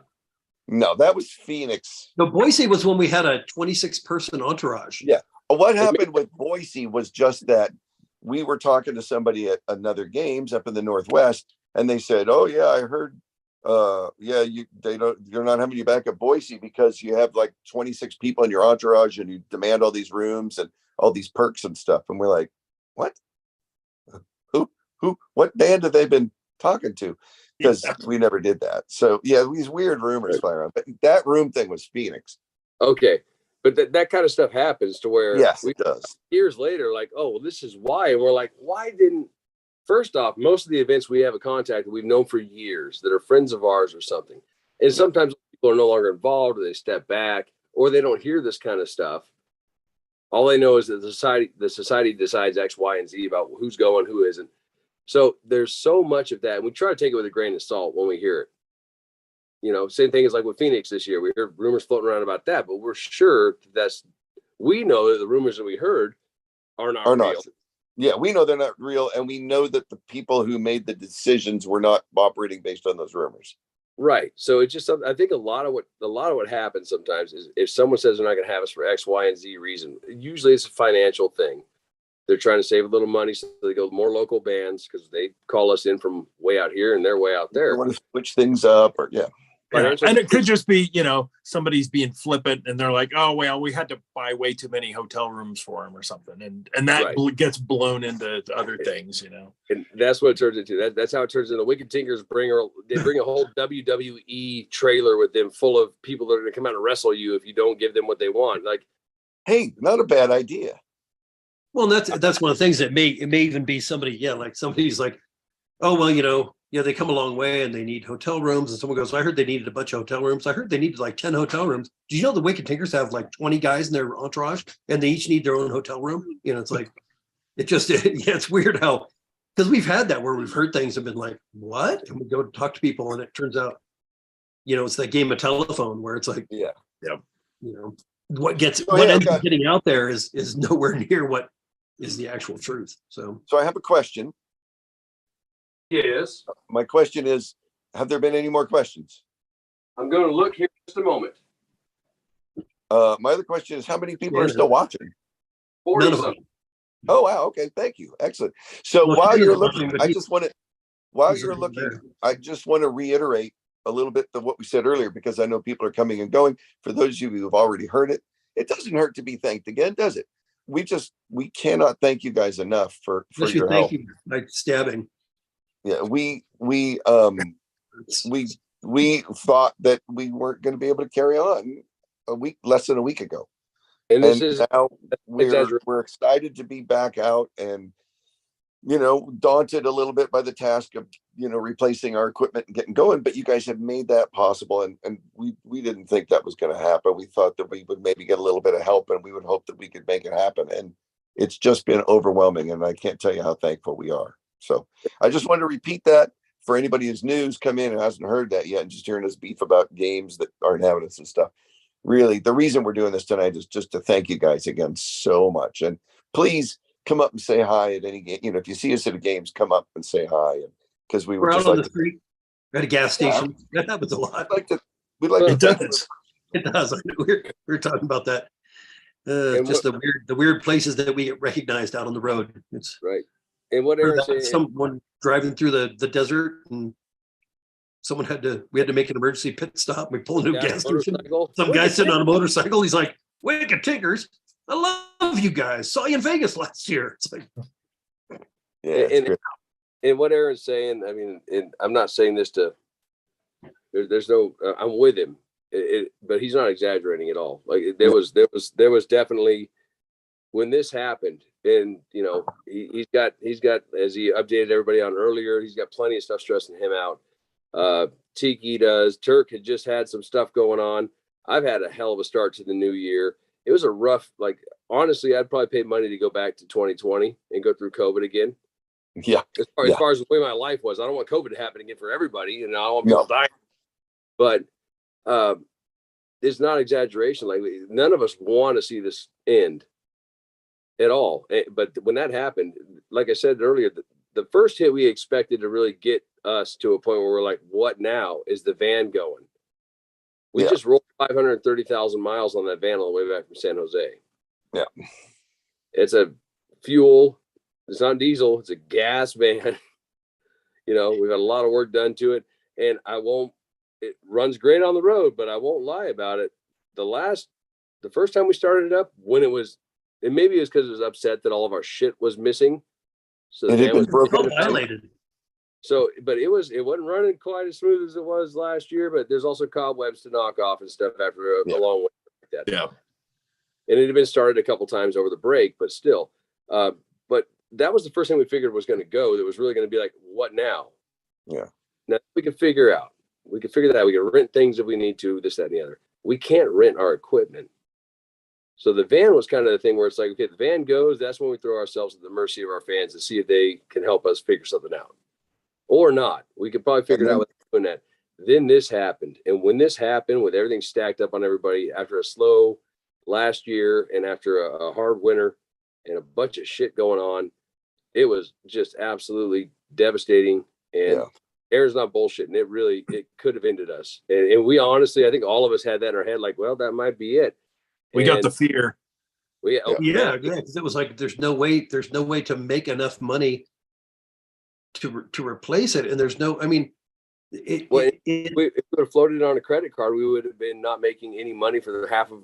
That's what I mean. Like it would have been basically just having to finance it in other ways. Like, I mean, and once again, it's like, because I was even going, well, what do I do? Like get a job somewhere so that I won't have time off to go on tour.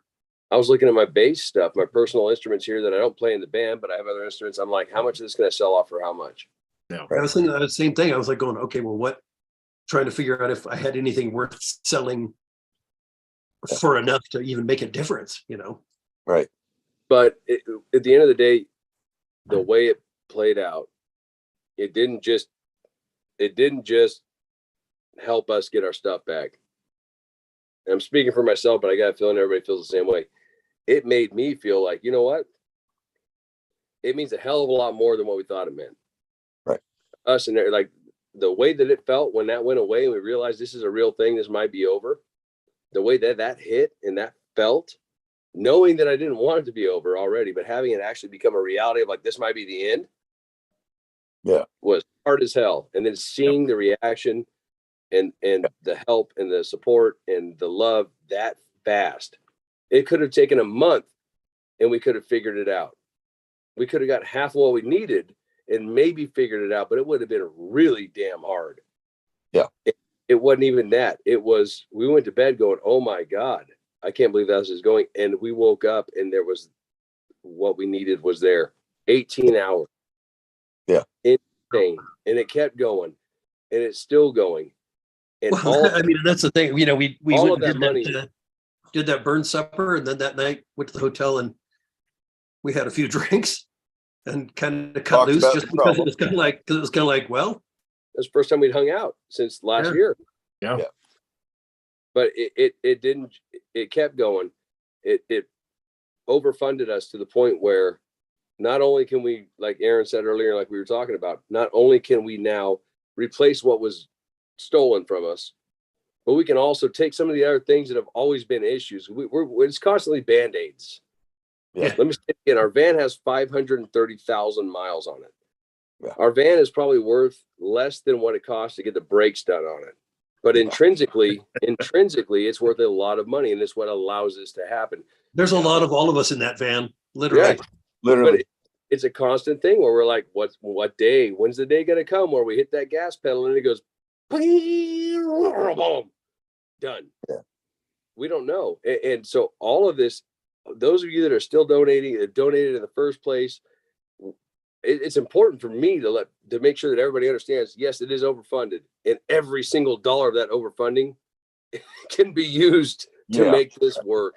Yeah. We simply just tried to replace what was missing. And in honesty, that's replaced. We can get that replaced, but there was so much more than just that was always kind of looming there, like a big dark cloud that could come over and dump on us at any time. And every dollar that's being brought in, those of you that are still helping us out, that chose to help us out before, every bit of it is going to be spent to make sure that we are set to be able to keep doing this without having something like this happen again. Yeah. Let me tell you a couple of little stories about that. So we had all these things that were stolen or gone and need to be replaced. But at the same time, CJ, because we're working on recording, had his pedal board at home. That's the thing that allows him to make his didge sound like a big echoey thing, and so that he can loop it when he does Shenna Valley Farm and the Seal Set and things like that. And that thing, how many years old is that now? That's been in the band. I think we got that pedal board. It was before we did Big Bottle. Oh, well before, yeah. Yeah, a couple of years before. It was actually, I think we got that pedal board just about the time, maybe even before. Right Warren. about that time, yeah, because it was. I can't remember before that, but it was even bigger as far as the infrastructure part of it. Oh no. You sure? Yeah, it's grown. Yeah. It's gotten bigger, if anything, because the original case for it was one of those little thin cases, because it was just the old pedal board that Jay had in the right. But that went away pretty quickly. It's like 8-9 years old anyway. At least I'm pretty sure we might have even gotten it before Warren was retired from the band. I think so. And it sees all kinds of dust and dirt and gets kicked around and all that stuff. And every games we have done for the last year, we're like, is it going to work? Because sometimes it doesn't. It'll work, but all of a sudden I'll hit a button that's supposed to do something, and it just goes away. Yeah. Instead of doing something. Yeah, right. Sometimes it has just cut out too. Yeah. Yeah. And then CJ just recently bought new antennas to try to solder on after taking apart the things that allow us to hear what music is happening, what each of us are playing in our in-ear monitors, because we couldn't replace the old wireless units that we had because we didn't have the money to do it. Right. So even things that didn't get stolen, like, because you guys have been so helpful and so generous, it's like, oh my God, these things that we've been struggling with for years, but making work, we can actually get new things and relax and play music, knowing that we have equipment that's going to work, and knowing that the equipment that was gone is back. So well, that's the hard part. That amazing. Thank you. Insanely amazing. I can't thank you enough. All that stuff running was a constant expense, and it was like we couldn't afford to replace it, but constantly bandaging it was also just a strain. You know. Yeah. Trusting me to tear apart a really expensive piece of equipment to resolder an antenna. Not that I don't know how to do a little soldering, and not that I'm pretty doesn't go with my mitts, but also it's like they're proprietary units, like our wireless and our senders. Like, you buy them as a kit, and you can buy one part or the other later, but it's still about a lot of money to replace hundreds of dollars. Yeah. And the antennas cost $4 a piece. But it got to the point where they were like, yeah, take them home, give it a shot. And I almost did it before we went to our last show. But then I was like, you know what? It's still working. And if I screw this up, then I don't have it at all. Right. So better to do wait. I'm going to wait. Yeah. And it's what, it's funny because we know some fairly successful rock and roll touring bands. In fact, good night, Dana. Good night, Dana. Night, Dana. I remember a couple of years in Flagstaff, we were talking to a friend of ours who does extensive touring, and he was talking about all the backlining. And that's the thing is, he's just like, yeah, I'm gonna need a Strat and a Fender head, and I'm gonna need these pedals. It's like all this stuff that literally a venue or a promoter could just go get. Yeah, you better explain what backlining is. Yeah, there is. So backlining is when you're touring, a lot of times you'll have like a set of your equipment on the East Coast, and you'll have a set of your equipment, down south, and you'll have a set of your equipment in the Pacific Northwest, or people who can get that equipment for you and bring it to the venue. Yeah. Let me say this. Yeah. Backlining typically means that you fly with your favorite guitar, and you, as part of your contract, say, I need this kind of amp, this kind of mic, these kind of pedals, et cetera, so that you can just walk on stage and plug in. Right. That's typically what backlining is. We can't do that. Yep. Our stuff is all too specific. Don't need a 26-inch rope tensioned bass drum. Yeah, we'll need an 8-foot didgeridoo tuned to a bagpipe. Oh, and a bagpipe too, by the way. Yeah. And not only didgeridoo, one that plays a certain way. Yeah. it'd be like somebody coming to you and be like, well, here's a set of bagpipes, but the drones are 7 feet long and they're an inch bore. Right. Okay. Yeah, exactly. I just want to say one more thing in terms of thank you, and that is please, if we see you out anywhere, come up and say hi and tell us. Yes. Like, say that, you know, We let would us love know to thank you you in help us person. out, 'cause I want to thank you in person. Yeah. So There's Yeah. hugs in order. Now that we don't have to worry about hugging people again, there's some definite hugs and handshakes and and shared drinks. So If you can come up to the booth with a bottle of whiskey, we will definitely drink it with you. so there is. I'm not sure if you're trying to call it a sign off there, but there is one more, and actually, kind of, as much as it's kind of involved, it's also not that involved. It's kind of a fun question. Tam Wedham. oh yeah, he was asking about Woodland. Yeah. Well, yes, but also says, can you explain the process now that you have the funds to get new equipment? Now that process is we go online, we order a bunch of shit and it shows up. No, it's not that easy. Yeah. Just earlier, there's a fellow in Yeah. here, if you're for a while, his name Wesley Quattlebaum. He's a buddy of mine here in town. He's an audio video guy that sets up theaters and, you know, all kinds of, basically the kind of sound systems that we use, but for in-house at places. Right. And part of the thing we ran into that was really interesting was a lot of the equipment that we had, although it was solid, really good equipment, it was also 10 years old. Yeah. So there were problems with it because it was older, but the system itself was fantastic. So now going to replace those units, they've changed formats, they've changed names, they've changed look. So They changed prices. for damn sure. Although some of them not a lot, but still they were expensive to start with, and now they're just more expensive, but still just expensive. Yeah. So a lot of it is now that all of that's gone, a big part of the process has been trying to really be sure that we know exactly what is gone. Because part of the issue is when we're in the van and we're looking at all of our stuff, we're like, that box has this, that, and the other in it. And then you open it up and you're like, oh yeah, and that too. Certain things we knew exactly what were in them. Other things, there was parts and pieces that were kind of scattered around, but they all came, road cases. they all got used and plugged in because it was all present. But Yeah. it's kind of strange when you're looking at the back of an empty van that's not empty, but it's devoid of everything aside from t-shirts and CDs, and you're going, shit. Yeah. What? What Right. And the other thing that we need to do now, which is goes directly to your question, which is a good question, is okay, well, we know what we had and we know how we made that work, but would that still be the best solution? So now Right. that we have some money to replace those things, we're also having to think, well, you know, are there new things out there that will function better, that will Right. do what we need them to do in a more streamlined way? So to cooperate. Pete, we just got another donation from our friend Pete, who's in the LA County Fire Department band, of $500. So Wow. Man. Thank you. yeah, Jesus. Well, thank you, Pete. You're out there. Yeah, And thank you so much. I And know, everybody. that just popped up on my screen while I'm talking, but we need to like look over our situation and go, well, is there a better solution than what we've been using? We always had good equipment, you know, even if it was breaking down. We whenever we got equipment, we didn't get cheap or crummy equipment. We, you know, because we knew we needed stuff that would work.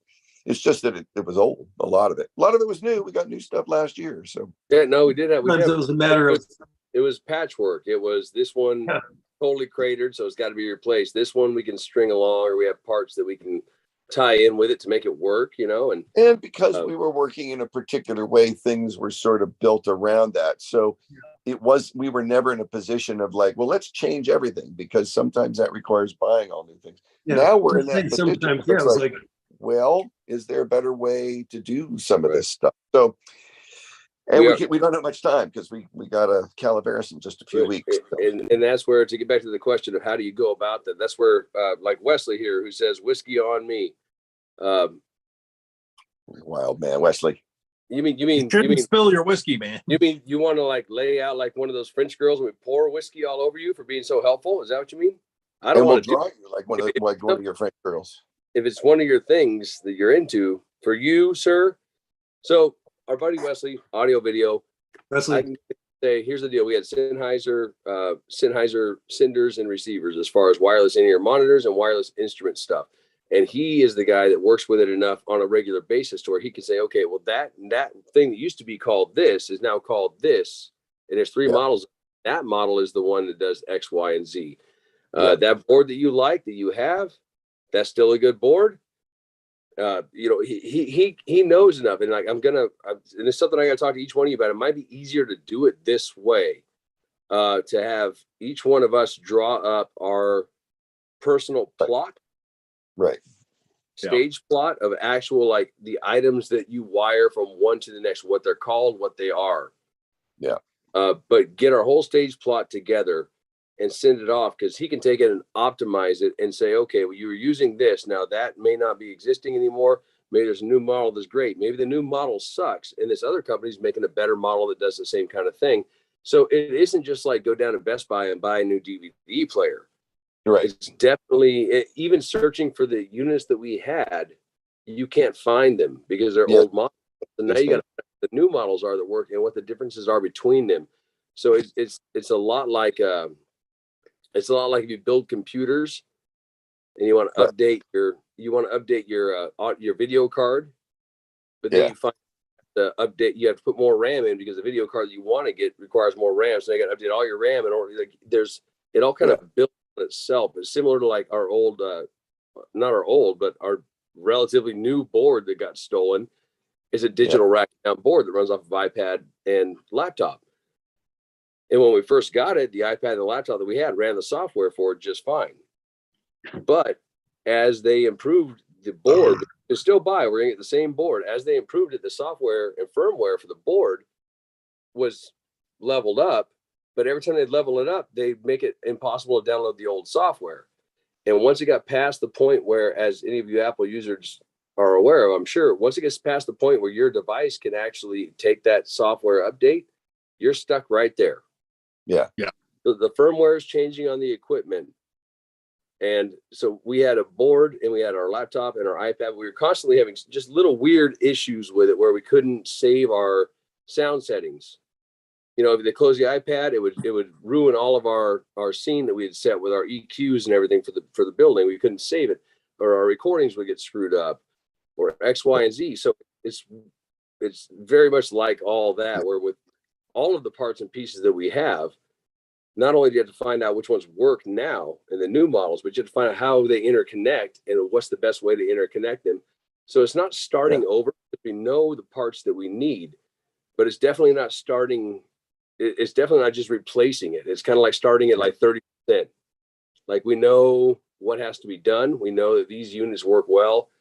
Now we have to figure out which of those units are the ones to get nowadays and how they all interconnect and deal with each other.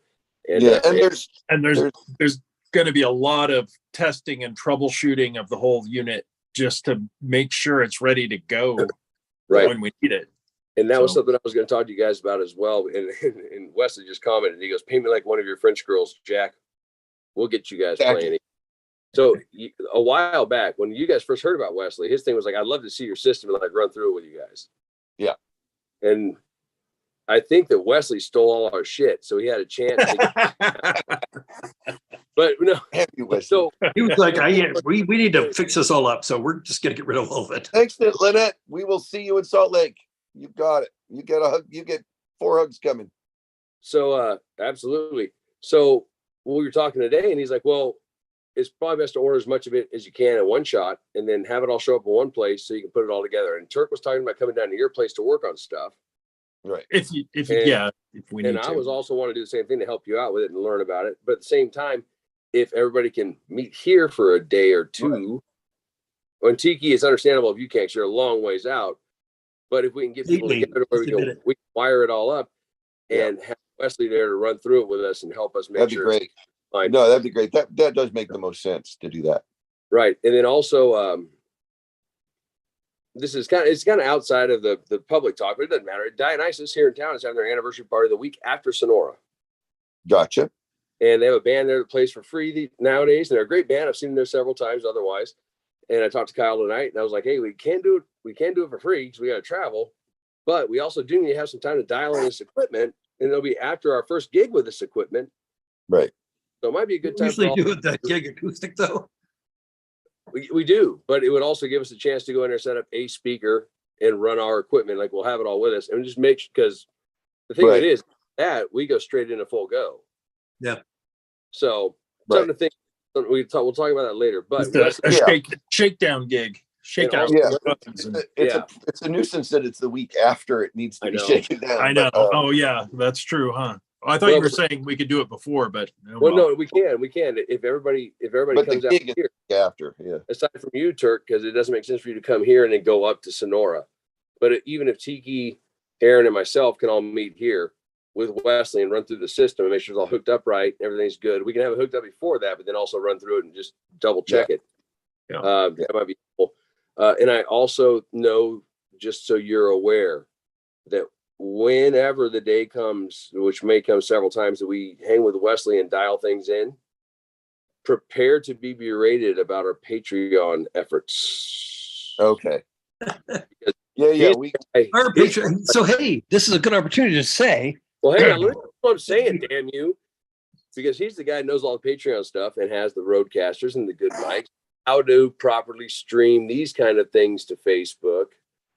He's not mad about it, but he's like, come on, guys, like I can help you do this. So he's a valuable friend and becoming a very, very important resource right now. So we may well, out of all this, be able to make our Patreon like better too.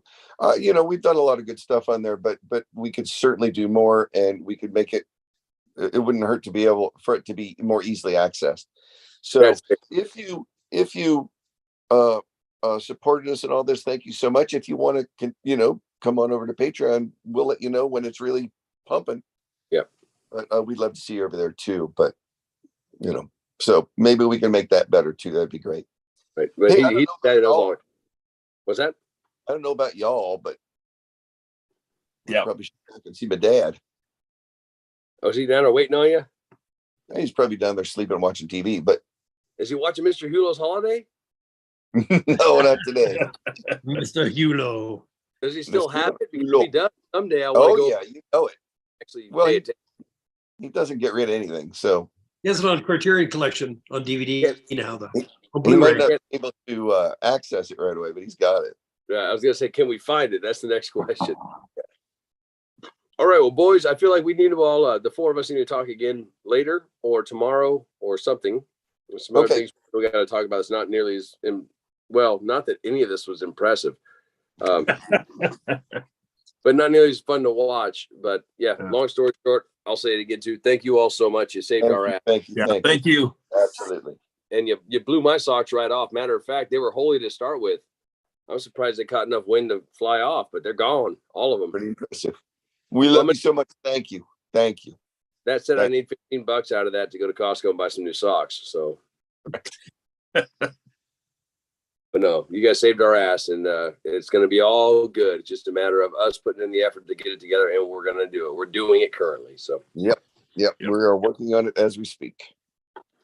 All right. Well, do we want to end the stream and have a moment, or is it just time to wrap it up, boys? Where are we at?